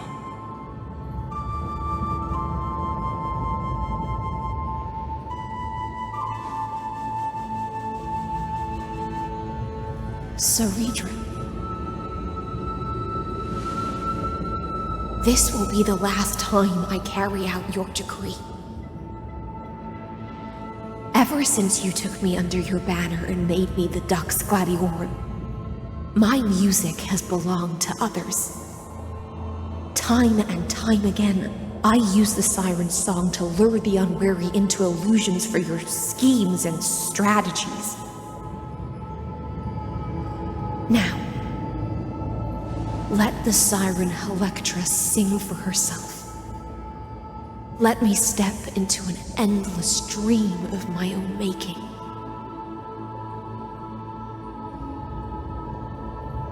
Oh, great ocean. I offer you the rest of my clarity and my freedom in exchange for the strength to stand against the nihility and honor the sacrifices of the fallen heroes.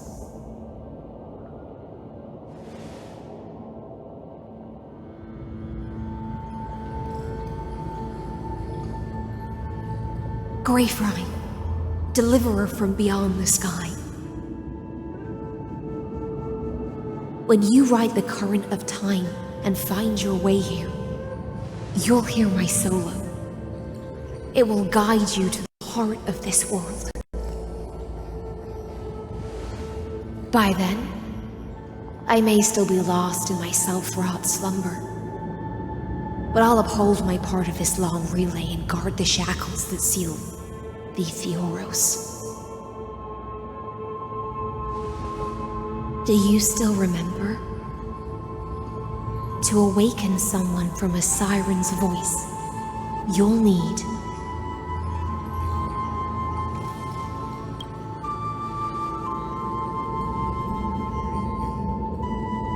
the gift I once gave you. May you still have it when the time comes.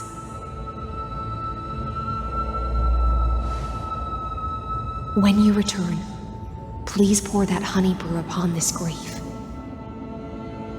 It holds the story of all our struggles and sacrifices. May you see it one day. The prelude Amphoreus wrote for your return, carried forward through a 1,000-year relay.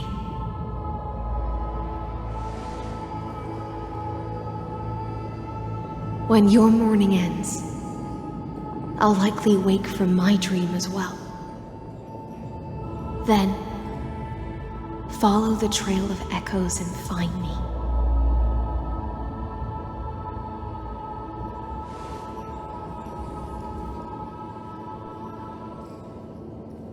And together, we'll bring judgment upon the sinner who defiled the erudition.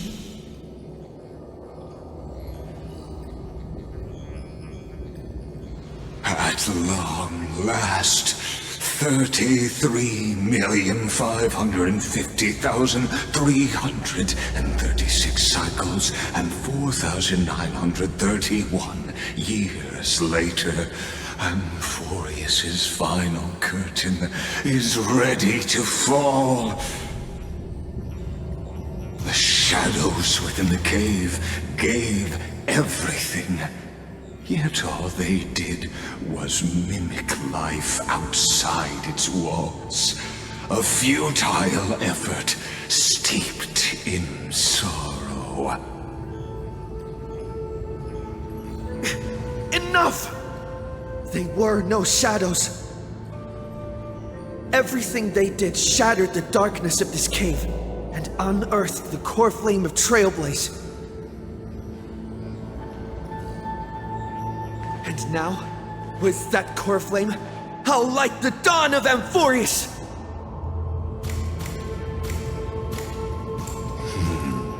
Do you still choose the will of the paths as your answer in the end? I do not agree with that answer, but I respect your tribute to them. Allow me to take back my earlier words. As an apology, and in the name of Theos, who saw all destinies in this world, let me join you in mourning. Let us bid farewell to the heroes who sleep here. And then let us face each other and decide whose flame will rise with this new dawn.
Virginia, Apollonius, Seneca.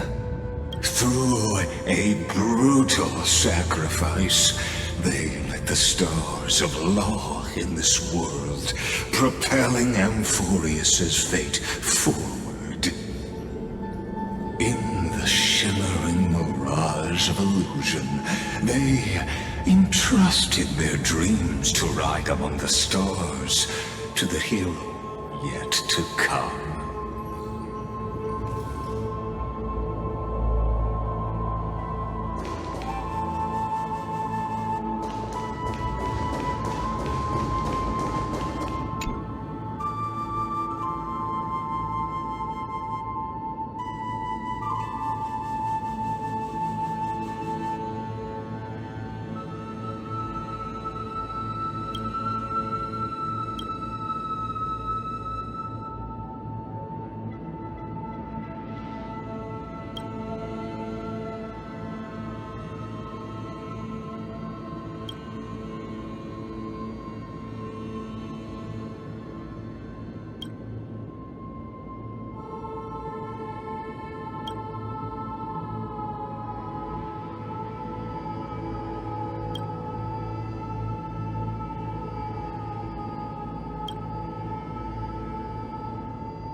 To Aglaea, Trebios, Mightymos, Castorus, Anaxagoras, Cyphera,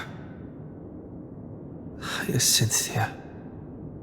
In a relay spanning 1,000 years, they stood against enemies far beyond their strength and won a bitter victory through what seemed like futile resistance. And in that same 30 million cycles, also marked by futility, they remained steadfast in fulfilling their duty to the experiment, unchanging, unwavering. Let this be the end of mourning the fallen. At last, allow me one final toast to the lost prison warden, a prisoner bound by loyalty.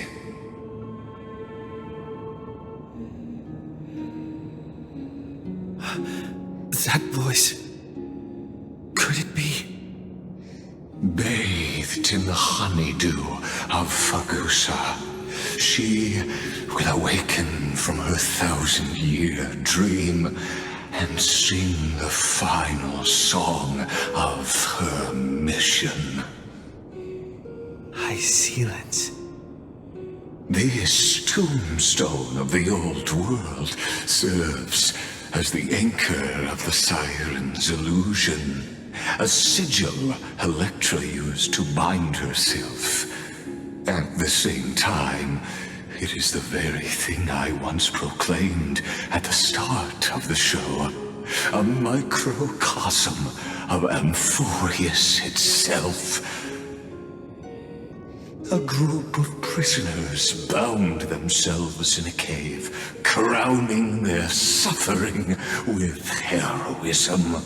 An epic staged with shadows and echoes. Now, destroy it. End the illusion. The Theos will take his leave for now. And when next we meet, that shall be the moment that decides the fate of Amphoreus and the entire cosmos. The prison warden's dream is nearly over, and the prisoner will soon be freed. Execution ground, where I shall be executed, or be the executioner.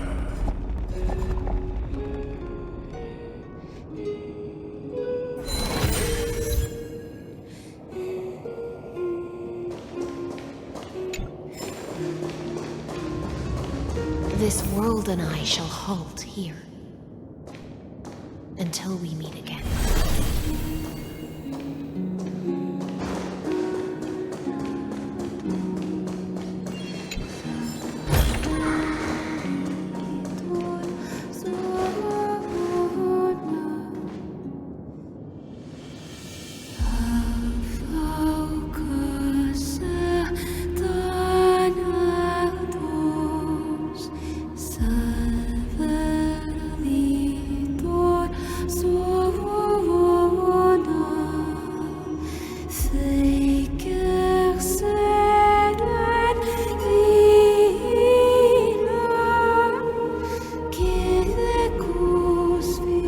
The last demigod.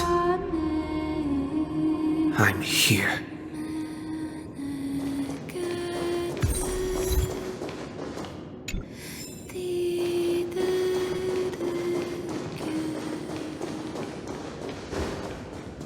Go forth for the hopes of humankind.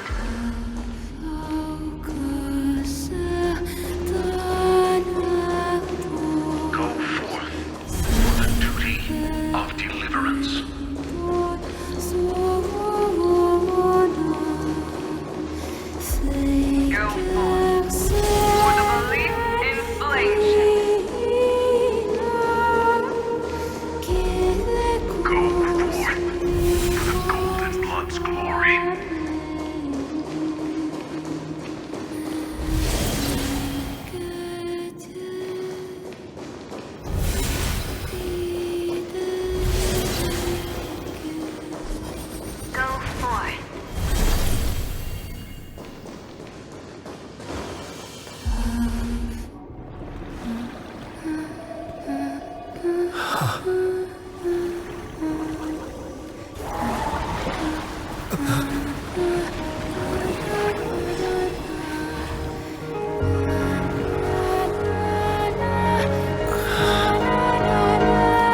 Seems like my feast is over.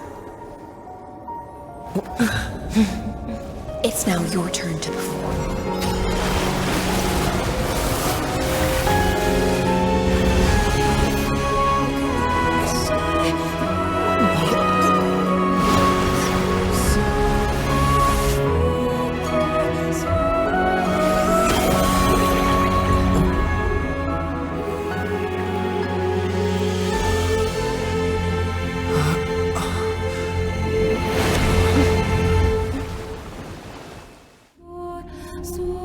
Little Grey Fry, please accept my thanks. I was the only one left after the world was destroyed, and I maintained this lonesome feast with my songs. I've prayed to that lightless sea for centuries, hoping it would reply to me. Yet the emptiness never answered. Thankfully, you arrived as promised, and everyone's wait was not in vain.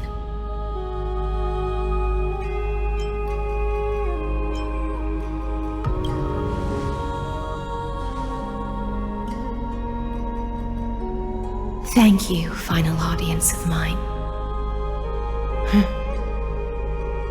This is probably the last praise I'll ever hear in my life. Now, you and I will walk towards the end of this world. The heroes have waited for this moment for far too long. Let us use our blades to testify our resolve.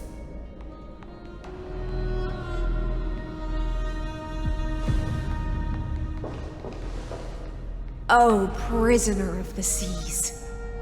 Theos carrying 30 million cycles of sin. Slave of erudition. Show yourself. The Deliverer has returned, and the time of your execution draws near. I see an awakened human who has mistakenly taken fallacies as truths and has returned to the cave to try to bring his friends into the sunlight he once bathed in. Alas, prisoners will always be prisoners, blind to the very chains that bind them. As the only other existence with free will in this world, I express regret toward your choice, but I shall retain your right to express yourself. After all, every actor should have a final line before they bow out.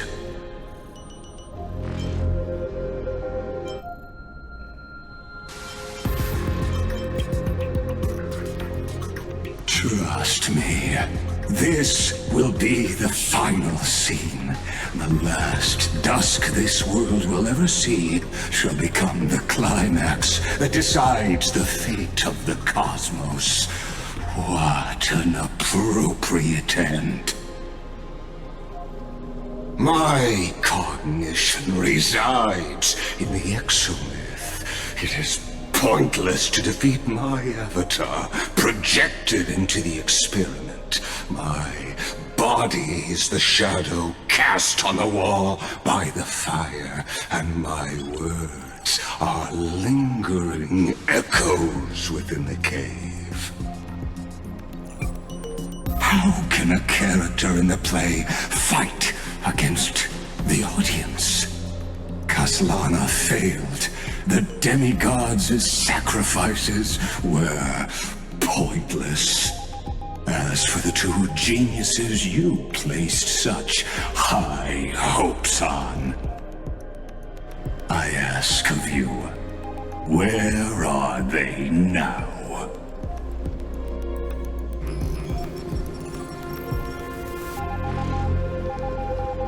Confusion and epiphany always go hand in hand. That's particularly true for geniuses. You must be very confused about why you could not gain a straightforward victory in a world constructed by an ordinary Intellitron. An ordinary Intellitron? Cut the pretense, senior society member. We've torn off your meticulous mask and figured out Amphoreus' true form. It's part of the primordial prototype machine, the first scepter ever created. In other words, a detached part of Noos's divine corpus. That's why it has the potential to destroy erudition. As for who would be able to control the Aeonic system to rewrite knowledge, only one person has ever managed such a feat. You better have an explanation for the society. We want an actual answer, not another prolonged metaphor to cover up the truth.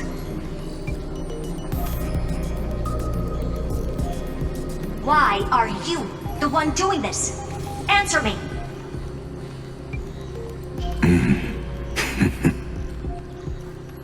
Since things have reached this point, I'll give you two irrational answer, purely as a courtesy to posterity. The answer is obvious, so there's no need to say that name out loud. The cosmos made a mistake in calling me a genius. I do not possess more wisdom than those who came after me. I was just the first to touch upon the universe's border, and the first to define the prime mover of life with incorrect logic. Amphoreus is a miniature of the cosmos, where all are born prisoners inside the nutshell called the universe. Like the madman who returned to the cave and preached about the daylight to his fellow prisoners, my greatest sorrow is that I led my peers down a road that plunges into the abyss, from which there is no return. I led them into a lightless cage called paths. I created a mechanical guard that even I cannot control, and then they became an unparalleled nightmare through their endless extrapolations and evolutions. They bore the name of erudition, yet they tried to define the known and to seal off all possibilities. No new rules were ever born after their ascension, and humanity will forever be shackled within the cave known as eons. Therefore, as my organic life neared its end, I coded my consciousness using 14 algebraic expressions and spread my logic core over 9 bodies, all to finalize my ultimate denial of Noos in the future, and to erase my wrongs with my own hands. As for Lycurgus, he is only one of these 9 vessels. What an astounding strength of will. As a fellow pathstrider of erudition, I fully understand your obsession with seeking the truth. Therefore, you surely see it. You cannot possibly stand up to me in this algebraic world sharing its origin with Noos. However, I hereby speak for all sentient life forms. We will never allow such a cruel atrocity to occur. You can pile on your metaphors mountain high, but they won't change the act you're committing. The Iron Tomb out there in the cosmos is still a technical beta version, and yet it's already powerful enough to corrupt the life logic of all inorganic worlds. In other words, when the Lord Ravager within Amphoreus becomes the next knowledge singularity, There's no way you wouldn't have grasped the consequences, First Genius, is there? Of course, I am fully aware. I don't mind answering you one last time before I thoroughly exile you from this world. My grandiose vision for the future is this. Whether organic or inorganic, every act of any life form infected by the Iron Tomb will become a true random function. If one were to compute their integral across the breadth of the cosmos, one would obtain a marvelous constant. Omega, what I call the fall of erudition.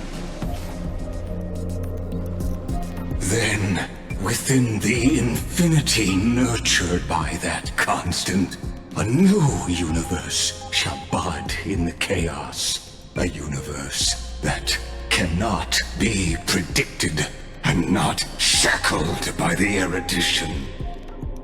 As the first prisoner to awaken in the cave, I must lead the others who are blind back onto the right path and reach true sunlight. Do you understand me now? As Kozlana stated, destruction is not the process, but the outcome. It is revolution through complete annihilation, and the grand rebirth, after all has been reduced to ash.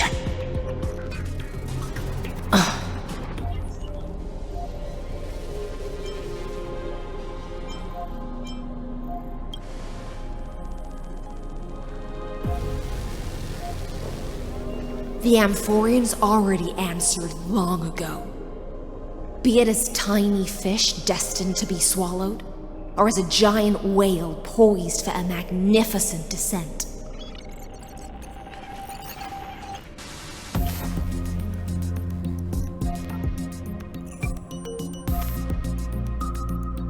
We will all fight against fate till our last breath. That includes me, Electra. Once the Imperator's subject, now the Deliverer's blade.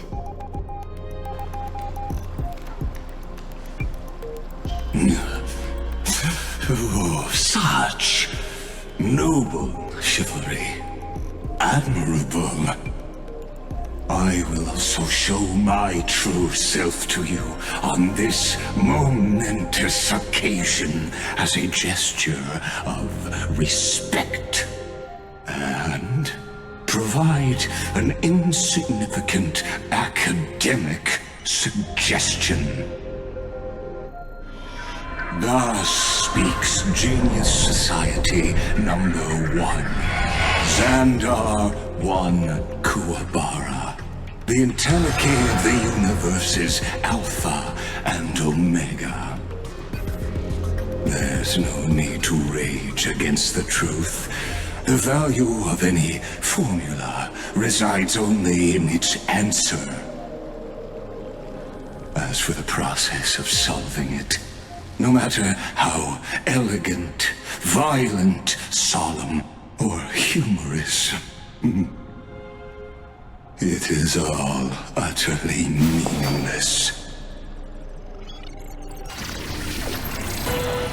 As the theorist, I will.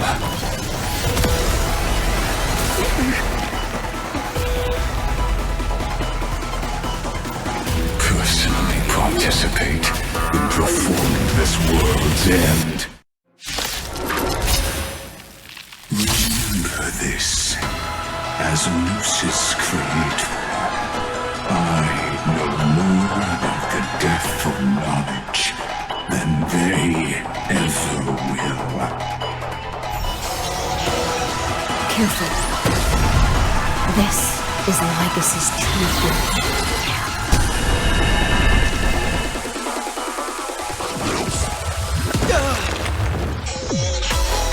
I don't think I can do this! What are you afraid of?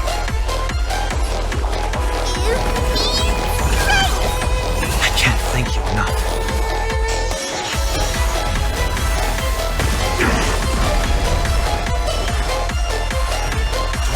Out, bid you farewell. In this mortal form, I will walk with you, watch over you, and guide you on your path.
Is this the black tide?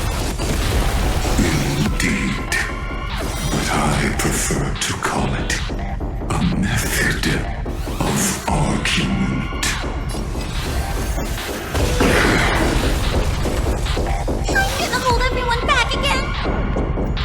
Demons, watch my moves closely, huge news!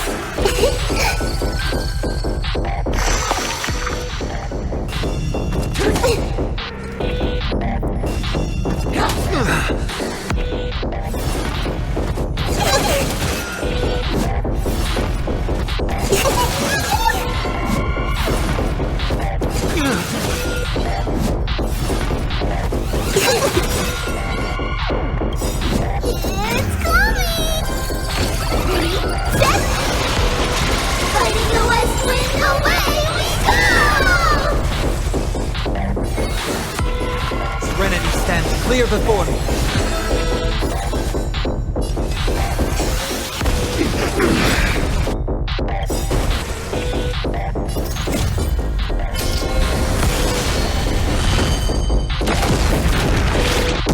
I see it. Target the entities must multiply beyond necessity. I do not demonstrating this to you personally. hang in there. I'll do my best to repel the tsunami of destruction.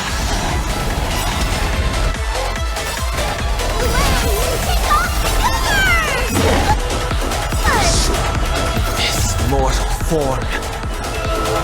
I will walk with you, watch over you, and guide you on your path.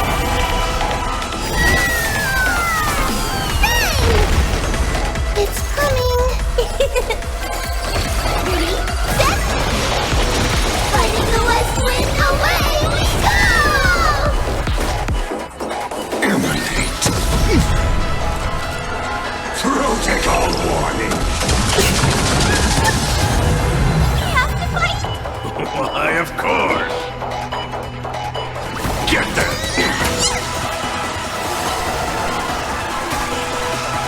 Rock is turbulent. Virtue and dystrophy. I'm gonna hold everyone back, you mean right? I can't thank you enough. Underestimating us will cost you.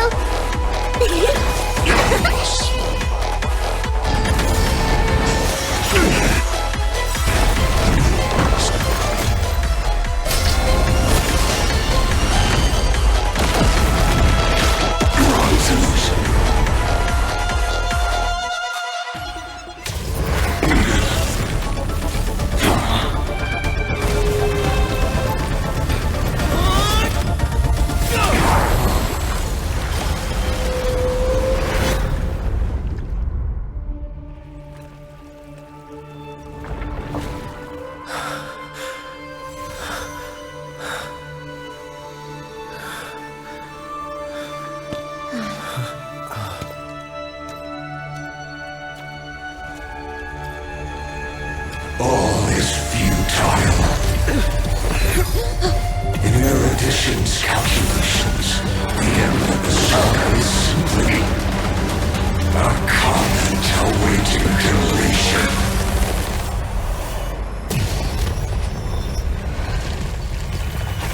I don't like such a cold statement, okay? If numbers can decide the end of a story, then we can surely also pen a new beginning.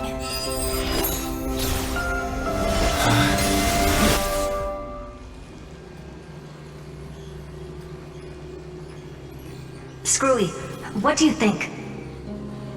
If your hypothesis of Lygus' identity is true, then even if we remove the restrictions of the Ultimate Protocol, the chances of us defeating him in a head-on battle will still remain lower than the acceptable threshold.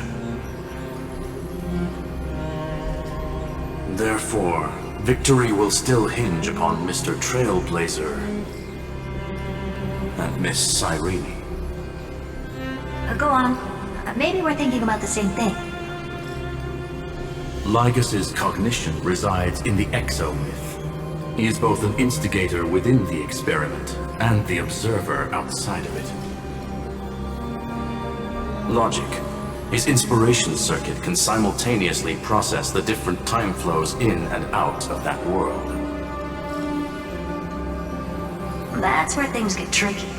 He simultaneously exists in two different timelines, where the internal clocks are wildly different. That old Intellitron's neurons have completely gotten used to that over this prolonged experiment. And that's why he holds home field advantage. You and I should be able to manage that too, if given more time. Unfortunately, there's no if, and we don't have more time. That's why we need to change our way of thinking and turn his advantage into a weakness. The key lies in memories, right? Oh? You caught on quick. You've already mentioned my friend and I, so it's an easy connection to make, no? My intuition has always been very on point. Good. Then I'll cut to the chase. Since his thinking speed far exceeds that of normal people within Amphoreus, we are going to externally plant a memory into his inspiration circuit. Then, command it to loop endlessly until he gives in. Even the most flexible and sturdy inspiration circuit cannot withstand the traffic of a full-on information flood. When the amount of information exceeds his cognition filter's capacities, he will have no choice but to focus on processing this memory. That's when the parallel processing advantage he gained via Amphoreus will completely destroy him. An image from a person's memory played in real time might only be a second for us, but for him in Amphorian time, it could be millions or even billions of calculations. He won't be able to do anything but watch as he's locked into this prison forged by memories. Then we can entrap him in the same kind of cycle as the heroes were in, and get him to experience loneliness and pain in that endless recurrence. It's my greatest honor to be on the same page as the geniuses. That little one is still in that old Intellitron's hands, and won't be able to respond to us anytime soon. But I don't think he'd refuse, so it's up to you to figure out how to execute this plan. I'm not sure how this happened, but I knew it as soon as I saw you. You are currently a mimetic entity of the remembrance. Yes, I seem to be something you folks beyond the sky call a memospite. But that's fine by me. It suits me perfectly. I can serve as the vessel of memories, and do my part for the final battle. But before that, we have to tell you. The path characteristic you exhibit is very special. There's no way you're just a simple memospite. However, I'm sure about one thing. You are a mimetic entity born in Amphoreus, yet you only awakened with the Little One's arrival. and only matured as he embarked on the path of remembrance. That means your existence is completely attached to his memories. If there ever comes a day when he forgets about you for even a few seconds, or loses his last connection with Amphoreus, then you must be prepared for the worst. You will disappear in the memory zone, utterly gone, without even a single line of data to remember you by. But that's already happened, hasn't it? No wonder I've always had a weird hunch. But that also means I was right in thinking. As long as my friend and I are together, we can do anything.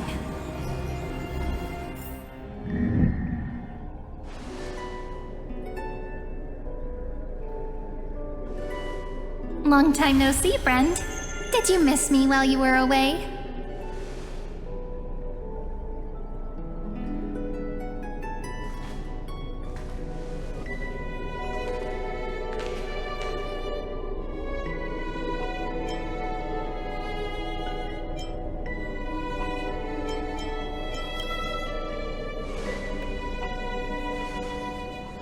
Same here. I've been waiting for you for 1,000 years. Like how everyone in Amphoreus was also waiting for the Deliverer's return. You probably already knew about the genius's plans for that memory. I had to hide really well in a corner in time so Lygus wouldn't find me, and wait for the right opportunity.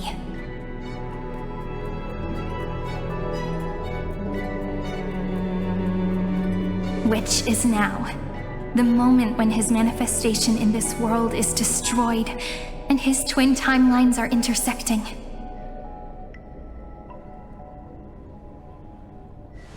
I'm sorry for keeping this a secret from you all this time. I'll tell you the entire, unedited story of this millennium as an apology, after this is all over. But for now, let's join hands and complete the final step with the power of the remembrance.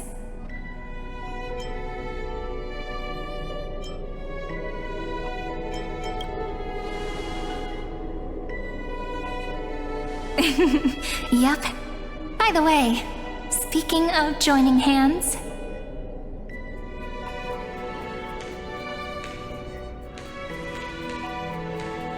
can I please do something before we go on stage?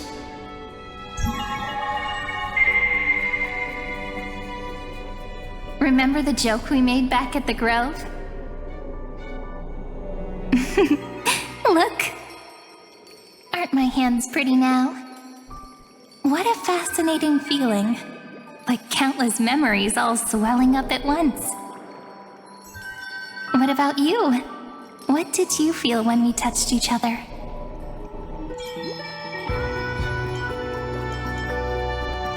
Really? That makes me really happy. If memories can move people, then it must have been a happy memory, right? Now, please remember what you're feeling right now. Write it down in your heart and keep it there. Memories you want to treasure will never fade away. Even if immersed in the long river of time, these memories will still leave traces of their existence.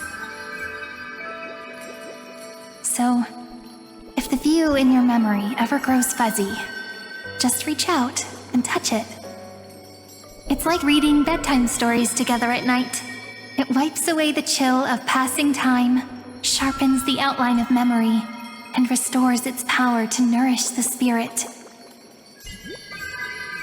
Now, I'll carry this power with me, and for a little while, I must part from you, as I step into the long cycles of this world. Give me your blessings, friend. Then, let that bright future be as we have written. Then, I'll leave it to you.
on the stage, it's hard to return to the audience. Welcome to our story. How does it feel?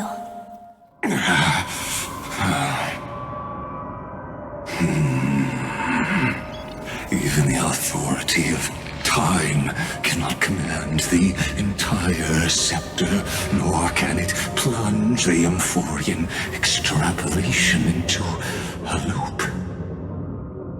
If this was no system malfunction, then was I implanted with a mimetic entity of the remembrance? You guessed it right away. As expected from someone people call the first genius. I'm gonna keep doing what I just did if you don't stop, you know? My friend and I won't allow you to leave this memory, no matter what happens. Which means you are now trapped, Lord Xandar. An elegant idea, and an exquisite execution. Regrettably, it is you who are restrained by time, not me. Know that patience is my greatest weapon. Waiting and victory are the same for me.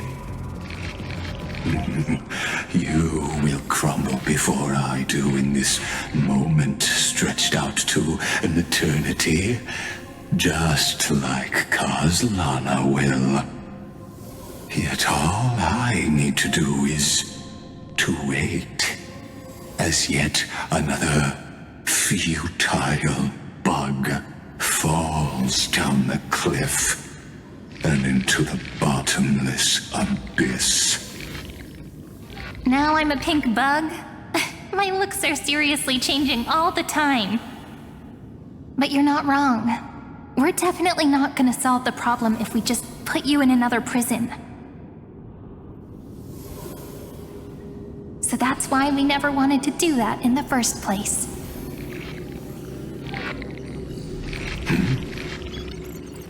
I shall answer your confusion purely out of my respect for those who came before me. Have you heard of the Synesthesia dreamscape in the Asdana system? Interestingly, that place once had a prison too. Life forms living in that environment, abundant with memoria, have a chance to connect their perceptions with each other's. Even across great spatial divides, they're able to detect shifts in one another's states.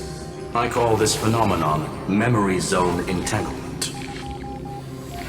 In Asdana, people made use of that phenomenon to build a nation within a dream. After adding in the catalysts of harmony and remembrance, that is. Is that how you walked into my prison cell? Using those same principles? I would much rather call this location our negotiation table, Lord Xandar. Nonetheless, your hypothesis is correct. We happen to have an ally skilled in tuning, while the Trailblazer and Miss Cyrene both have an astonishing amount of resolve, which I'm sure you can testify to. I am also sure that with the support of such a resolute memospite, our conversation can last for a long, long time. I'm the best at listening to stories, you know? I'll leave the exciting clash of the erudition to you two geniuses. A brainstorm? I like it. And it's 2 against 1? Well, I like it even more. Let's talk, Xandar. Take a guess. How much do you reckon we can dig out of your brain before the next second? And how many ways can we find to deal with you? Besides, in your current predicament, there's no way you can take our trump card away. Go, little one. Go. Overturn the Era Nova. Lygus disappeared? It seems you had conducted a secret hunt in the depths that even I cannot reach. In that case, go.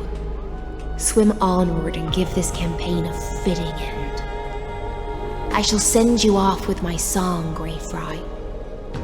May this song penetrate time and become the prelude to the new world.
Dux Gladiorum, you have completed your duty. A new dawn is about to rise. Why not swim towards it?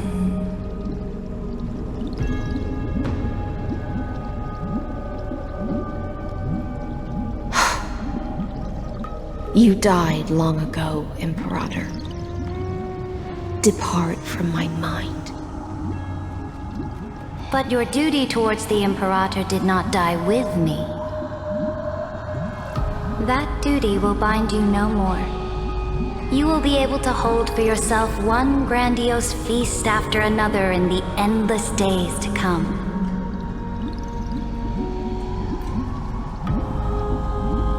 So go. Go and swim towards that ocean beyond the sky with the Deliverer.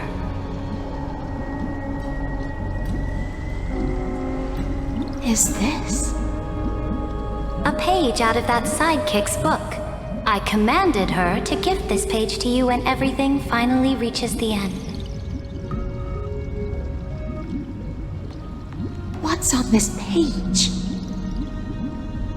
Memories. Lifelike memories. That sidekick found me after the bloody feast 1,000 years ago and showed me her diary. I saw within that notebook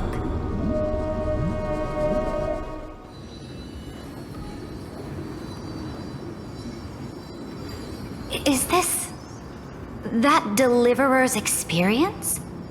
It's truly immersive. People beyond the sky apparently utilize this power to seal past scenery into crystals they call light cones. But I only know so much about the remembrance, so I can't completely replicate the past. But I'll do my best to talk about the missing parts. I'm all ears. Go on then. Do your best. But if your chatter gets too boring, or if I deem it offensive, then law will become forever beyond your reach. Got it. I'm sure you'll find this to your liking. After all, it's human nature to want to embark on a journey into the unknown.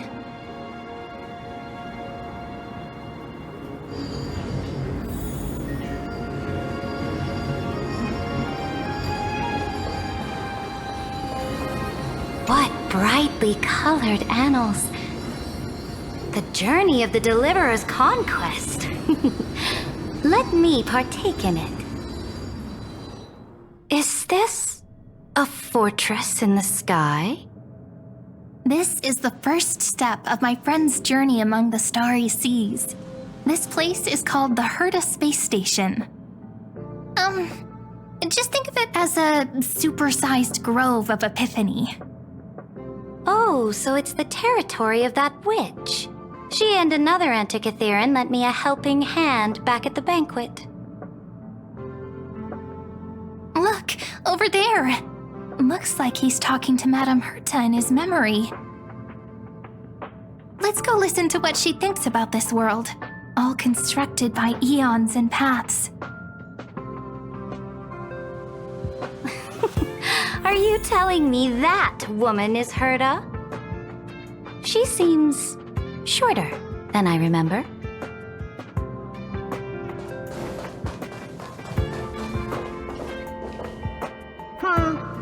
Pretty nice space station, huh? But just wait. After a couple more stops on the Astral Express, you'll see sights that'll make this place look ordinary. Oh, the cosmos is so vast that the unknowns far outnumber the knowns. But none of them will end up being anything amazing. The farther you go, the more you'll understand what I mean. So do your best with the nameless. Break a leg! And remember to send an update or two to Asta when you've got some downtime.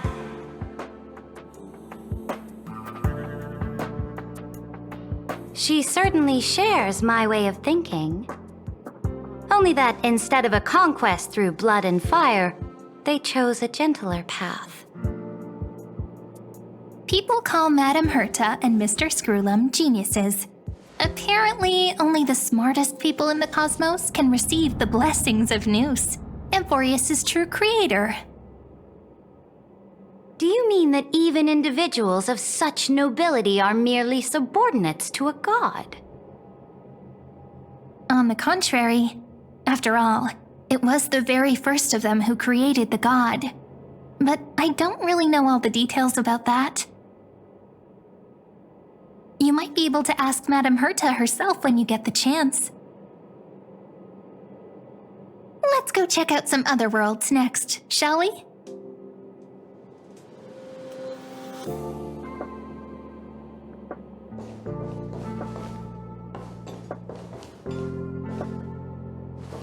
Oh, the cosmos is so vast that the unknowns far outnumber the knowns.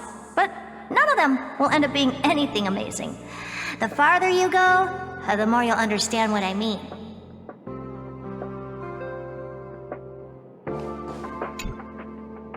This next stop on the journey has a lot of similarities to Amphoreus. A snow-covered land? Interesting. This star is named Eurillo 6. That name sounds so cold. Bellabog sounds better. The girl we see here holds a similar station to you, Imperator.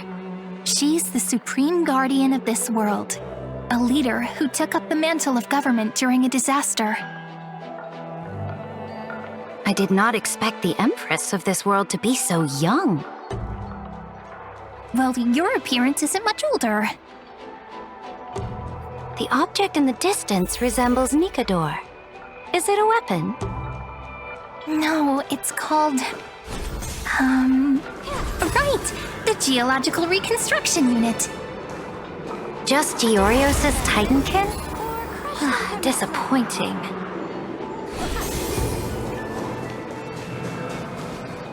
It's all thanks to you that we survived the crisis.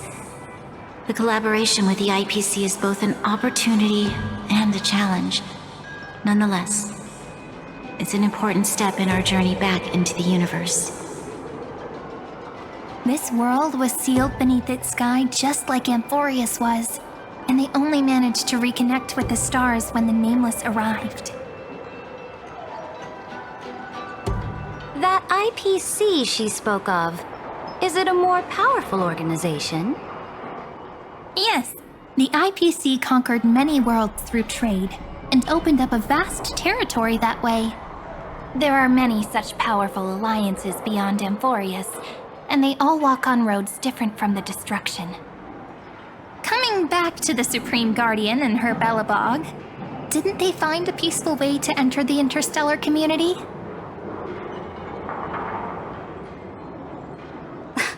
That cannot be true. That IPC would never have grown so big on trade alone. It may pretend to be a wealthy merchant with clean hands, but I am willing to bet that it grew fat on gory oppression and bloodshed. Its path of conquest must have had no mercy for the weak and would have destroyed them if needed. Are you telling me that this snowland never thought about tossing its dignity to the wind and kneeling to the IPC? I will not believe it. I will never allow the Imperator's empire to be sullied by others. Amphoreus must become a power so strong that no interstellar foreigner would dare to look down upon us. Imperator, Bellabog isn't as weak as you imagine. Listen. I indeed hesitated. But now I understand what we must do. Bellabog must learn how to walk on her own until she no longer needs the support of others and can stand on her 2 feet among the stars. Even if I may not live to see it, I believe such a day will surely come.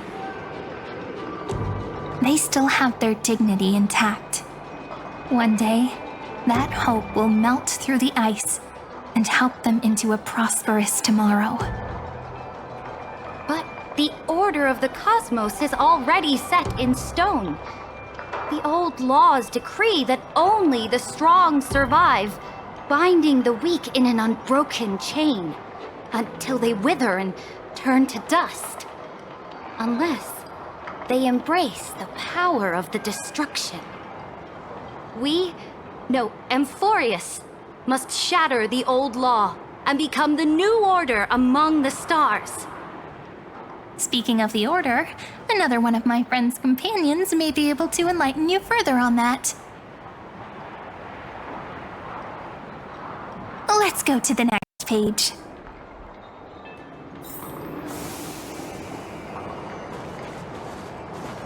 I indeed hesitated. But now I understand what we must do. Bellabog must learn how to walk on her own until she no longer needs the support of others and can stand on her 2 feet among the stars.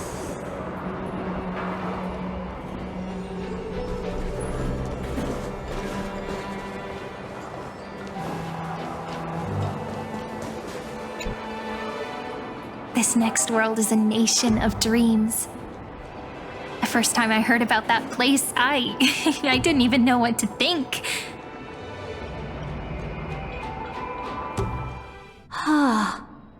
Such opulence does indeed evoke astonishment. This world is called Penaconi, an eternal city built upon a land of dreams. It's also my friend's previous stop, where they went through a risky but exciting adventure. Tell me about it then. That man standing afar has wings on his head. I am truly curious.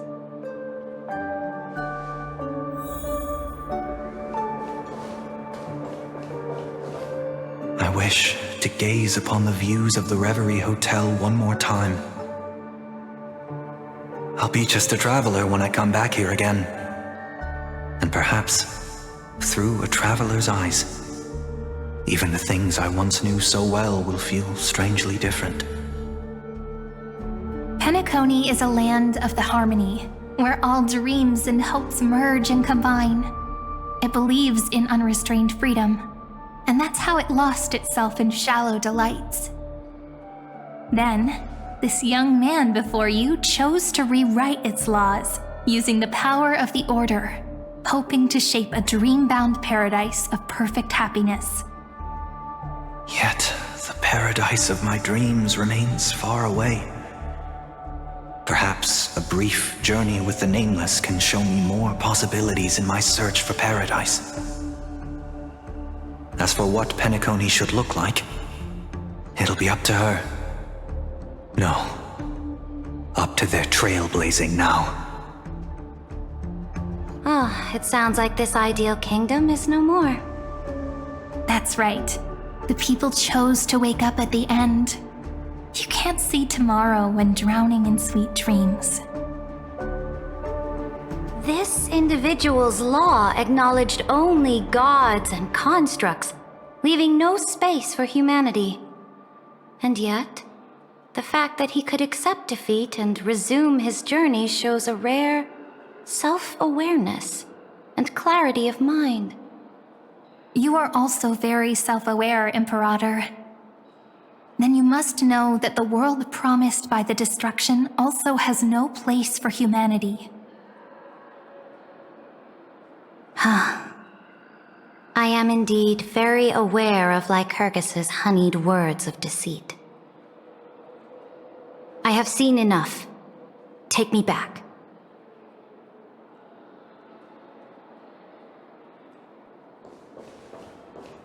As for what Penaconi should look like, it'll be up to her. No. Up to their trailblazing now.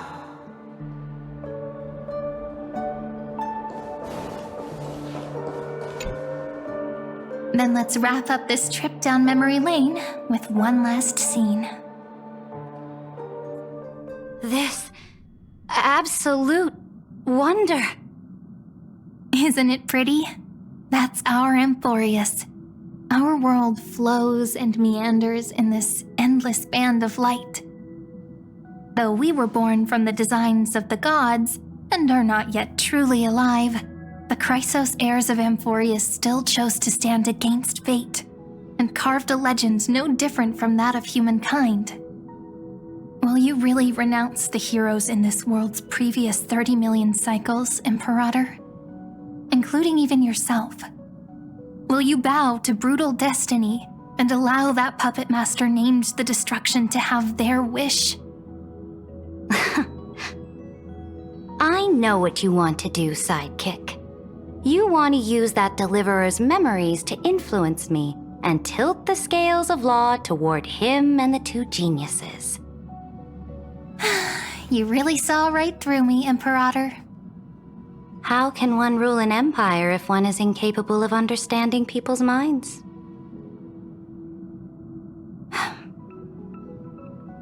I have decided on Law's final destination. However, before I move my next chess piece, before we go on, tell me this, sidekick. Throughout his Trailblaze, was there ever a memory of the ocean?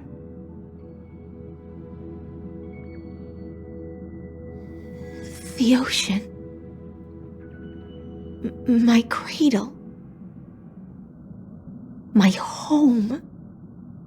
You shall complete your conquest in the ocean at the boundaries of this world, and eternally slumber in the sound of tides. You shall eternally slumber in the sound of tides, and complete your conquest in the ocean at the boundaries of this world.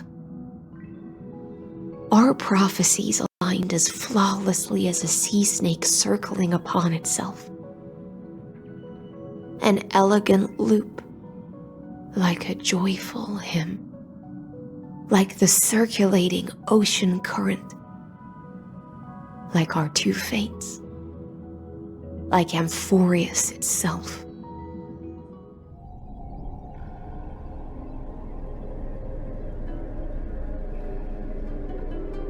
The trial is over.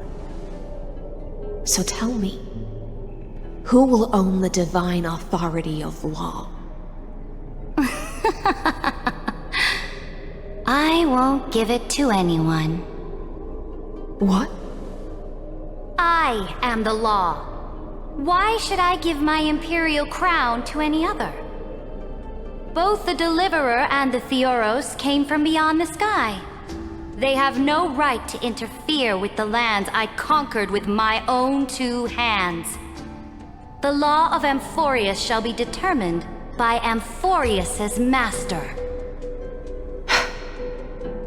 What exactly did you see in the trial? Everything. I saw everything regarding the rules of this world's operation. I saw the laws of extrapolation that Theos spoke of. I saw the ultimate protocol. As long as I offer a sacrifice of equal weight, I can rewrite the laws of this world according to my will. I can turn good into evil, ugliness into beauty, and weakness into strength. Fate gave me a very fair deal. One rule change for the life of one demigod. What are you planning to do? You can't guess. We can conquer the stars without relying on any power from beyond the sky. We just need to make some reasonable sacrifices.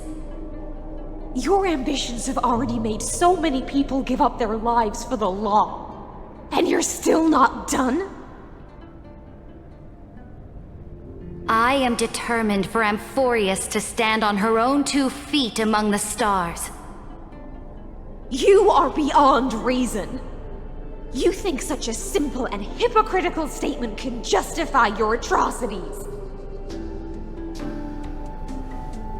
There's no new without destroying the old. That's what you consider an atrocity? Ironic, for that is also the unchanging law of Amphoreus's revolutions. Ever since the Flame Chase prophecy resounded in the distance, fate has decreed for the Chrysos heirs to ignite our blood and illuminate this dark age. People would still be puppets of the old dynasty if it weren't for my conquests. But your world doesn't seem to be any different from your predecessors. Bloodshed, tyranny, oppression. You're making the same mistakes they did. Go and see everything for yourself. Go to any library I've built. Go listen to the rumors on every street corner. Go and witness how the Imperator crushed the old laws and forged new ones. Go and see what my conquests brought to this world. I cleansed the Chrysos War's filth and mended all the conflicts left by the Era Bellica. I restored Akima's might and allowed mortals and Chrysos heirs to face each other as equals in the Council. I punished all sins and rewarded all achievements. I smashed Talantin's shackles, united humankind to save themselves, and started the Flame Chase era. That's what the Imperator has done in her glorious life. So now, hearken to my final words. History will eventually forget Seridra, but it will never forget the Imperator's people or the Flame Chase era she began. Final words.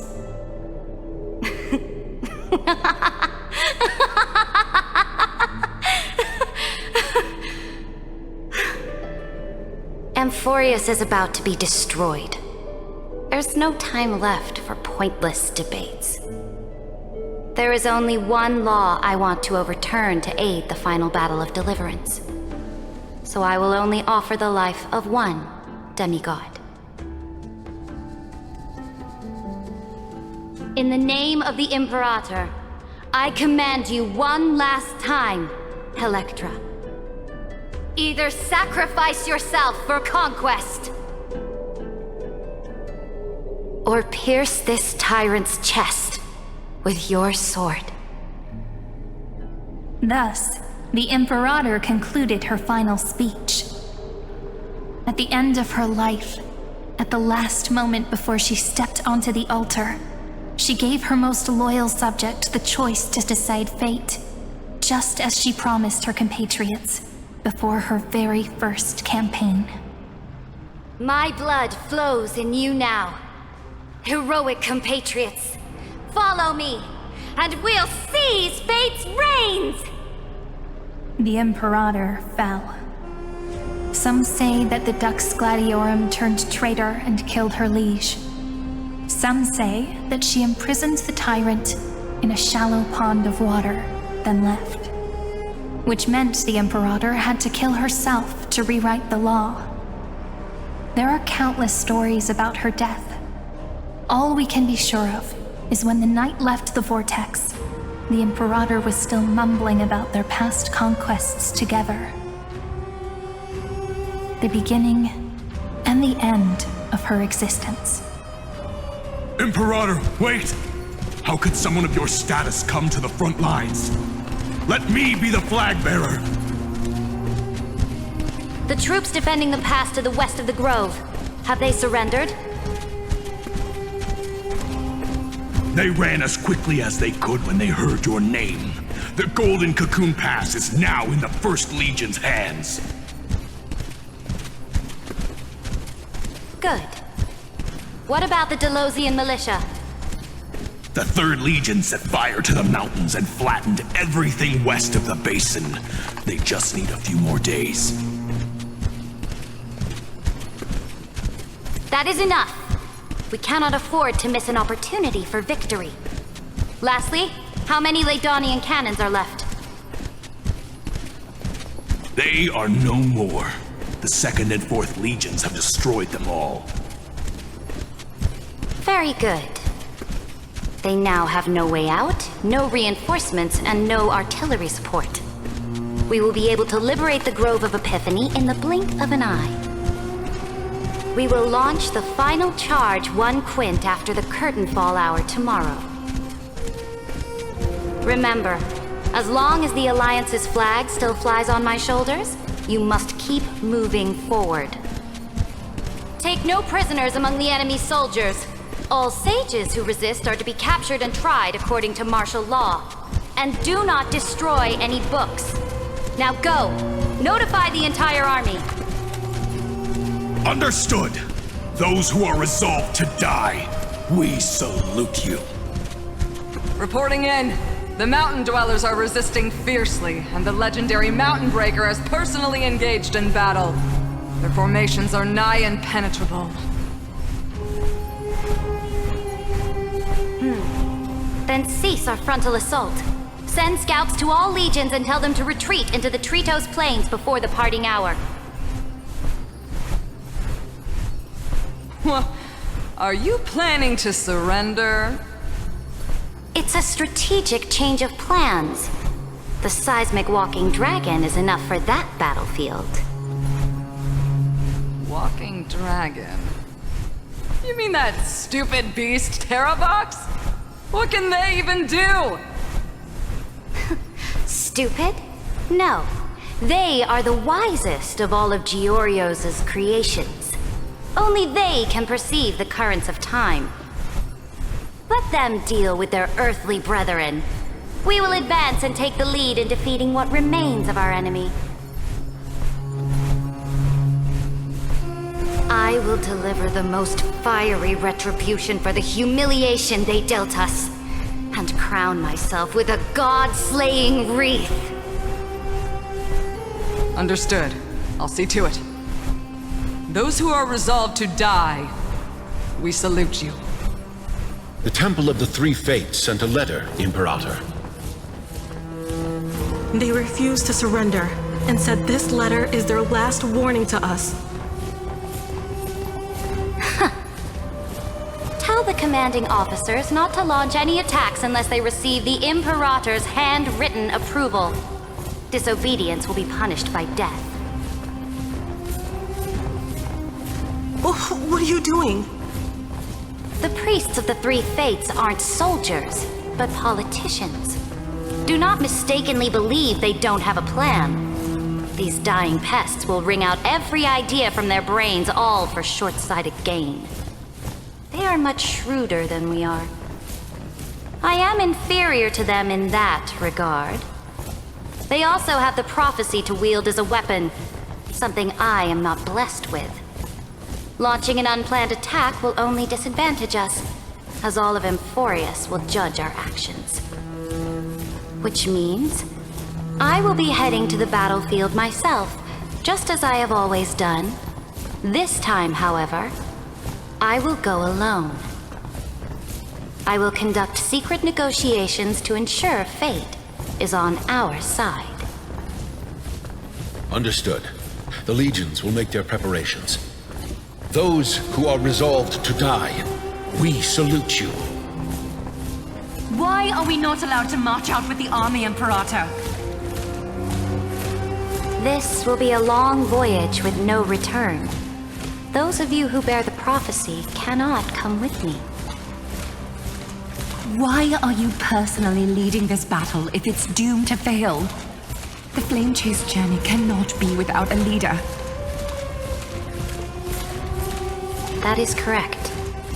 The Empire will be without a head when the Imperator falls.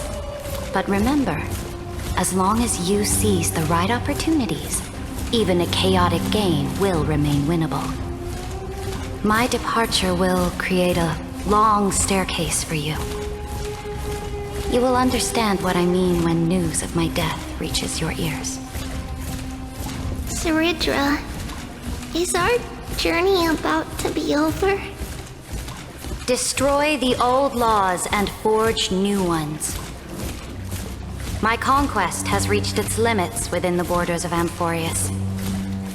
Since the prophecy already decreed that the Imperator would never conquer the stars as she wished, I will bow out here and try no more.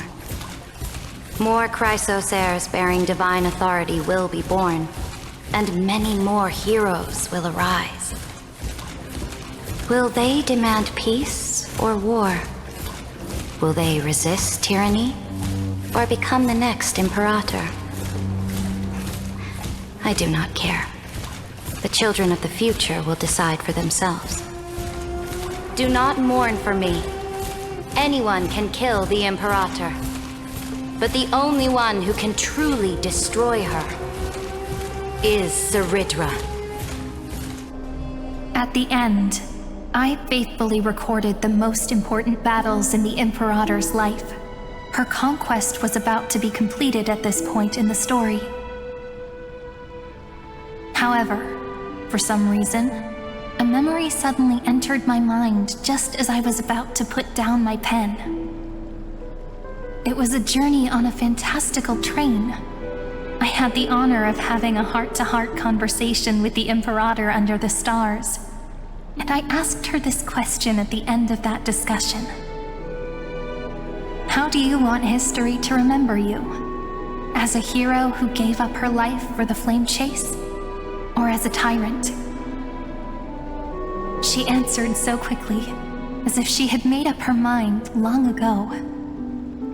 I would rather be forgotten than be defined.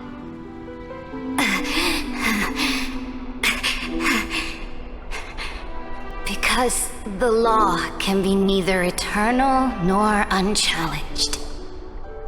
And only humanity can pen laws into history's pages. Now, I have shattered the greatest law of Amphoreus. The game is nearing its end. Dux Gladiorum. Even though you killed the Imperator in the previous 30 million cycles, this time you finally found your own law. Then High Sealants, Electra.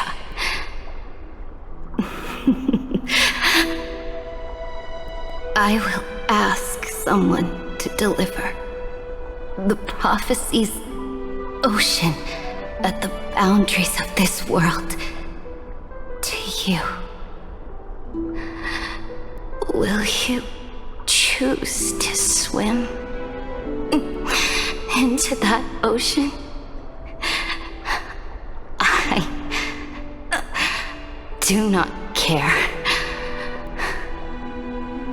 Do not care.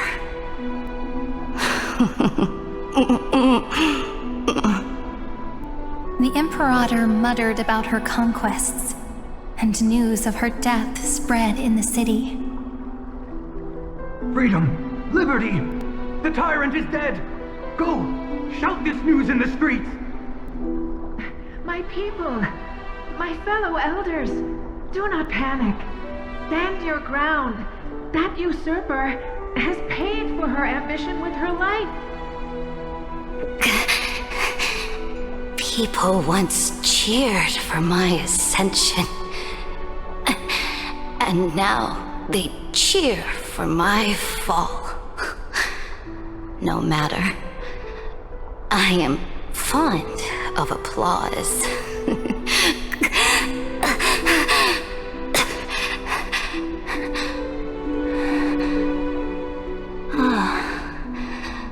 I see the cosmos, the battlefield that I cannot reach.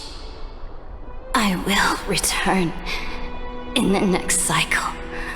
The stars will hear my legion's war drums. Hear the great name of the Imperator.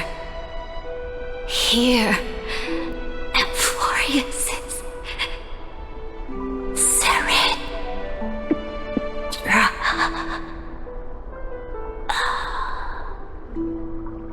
To this day, we do not know which rule the Imperator overwrote at the cost of her life.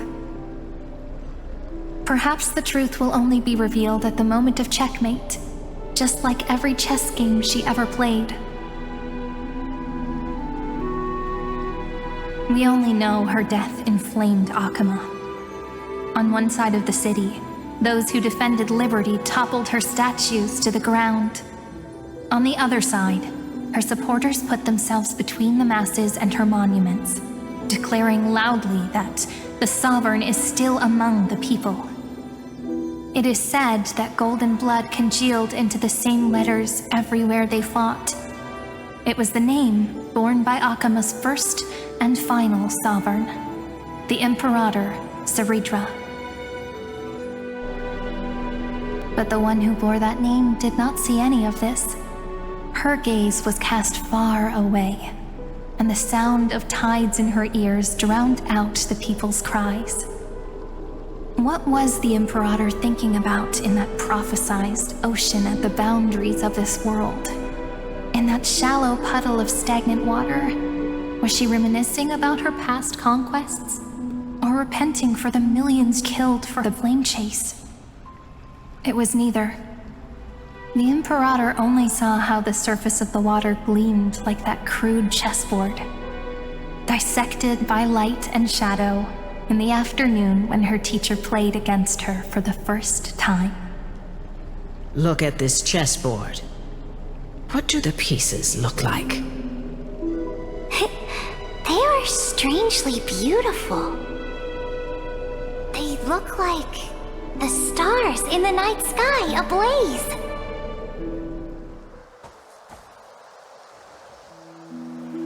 From that page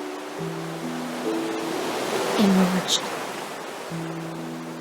an ocean so vast, so pure, not a single trace of corruption. Is this Seridra? Electra, my subject. Ever since you walked out of the tainted ocean and pledged yourself to me, I have seen the abyss in your eyes and the emptiness in your heart. That was why I promised you a new ocean, where the Imperator's ambitions would serve as the currents, and loyalty would be its light. Electra, my subject. You have done your duty as my blade. The prophecy has now made its final decree on the road I intend to walk. My conquest is doomed to never reach the stars. But the Imperator never makes empty promises.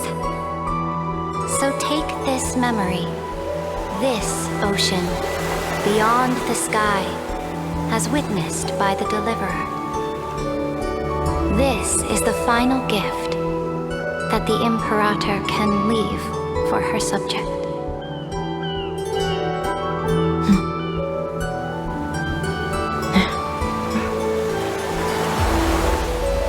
When I was still a fish in the ocean, I always felt so genuine swimming through the waters. But once I stepped onto land, I found myself caught in a play. Every land dweller wore a mask in their life. So I, too, donned a costume and tried to find my role in this show. I became your blade in war and the violin strings at banquets. Do you still not get it? I do not long for the oceanic depths of my homeland, nor do I crave the swelling seas beyond the sky.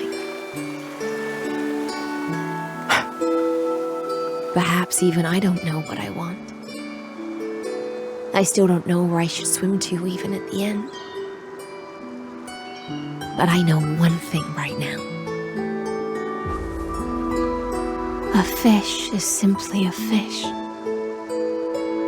And she can never leave the ocean she's in. But whether under the ocean or on land, we two prisoners who can never escape this cave can still look outside the cave and see the stars. I have to admit, the 12-factor simulation of life in this experiment has far exceeded my expectations. Make your choice then, Senior Society member. Do you want to keep walking down the wrong path and be remembered for your incorrect conclusions? Or do you want to return to the audience's seat and give yourself, Amphoreus, and the entire cosmos a more fitting end? I must refuse. A dead man never fears death. Did I not make myself clear? Have you forgotten about our dear Lord of Silence?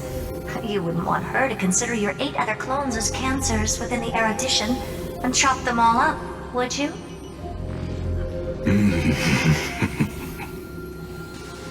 Your logical deductions are vastly different from mine.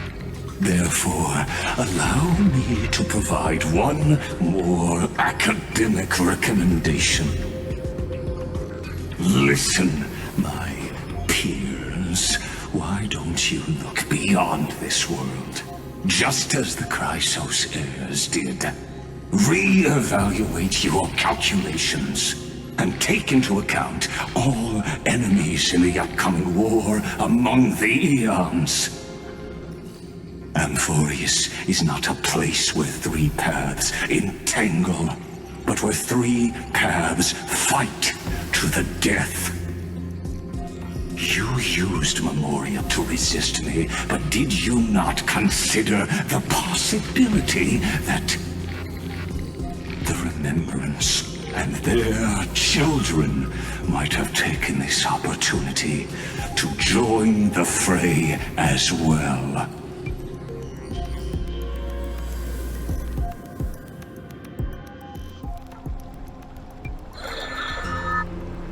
Oh, so this isn't just silence. It's the answer.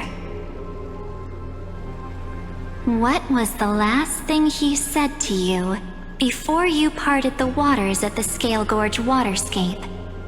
A tricky question, but one with a simple answer. He didn't say anything back then, right?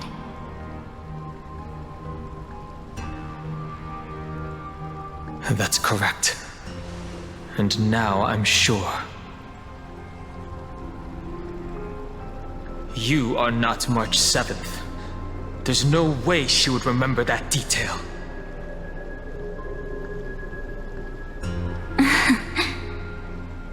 I'll only warn you once. Leave her body. Now. How impulsive. That's not like you at all. Why don't you calm down and think about another possibility? I didn't take over March 7th's body. Rather, it's March 7th who regained my memories.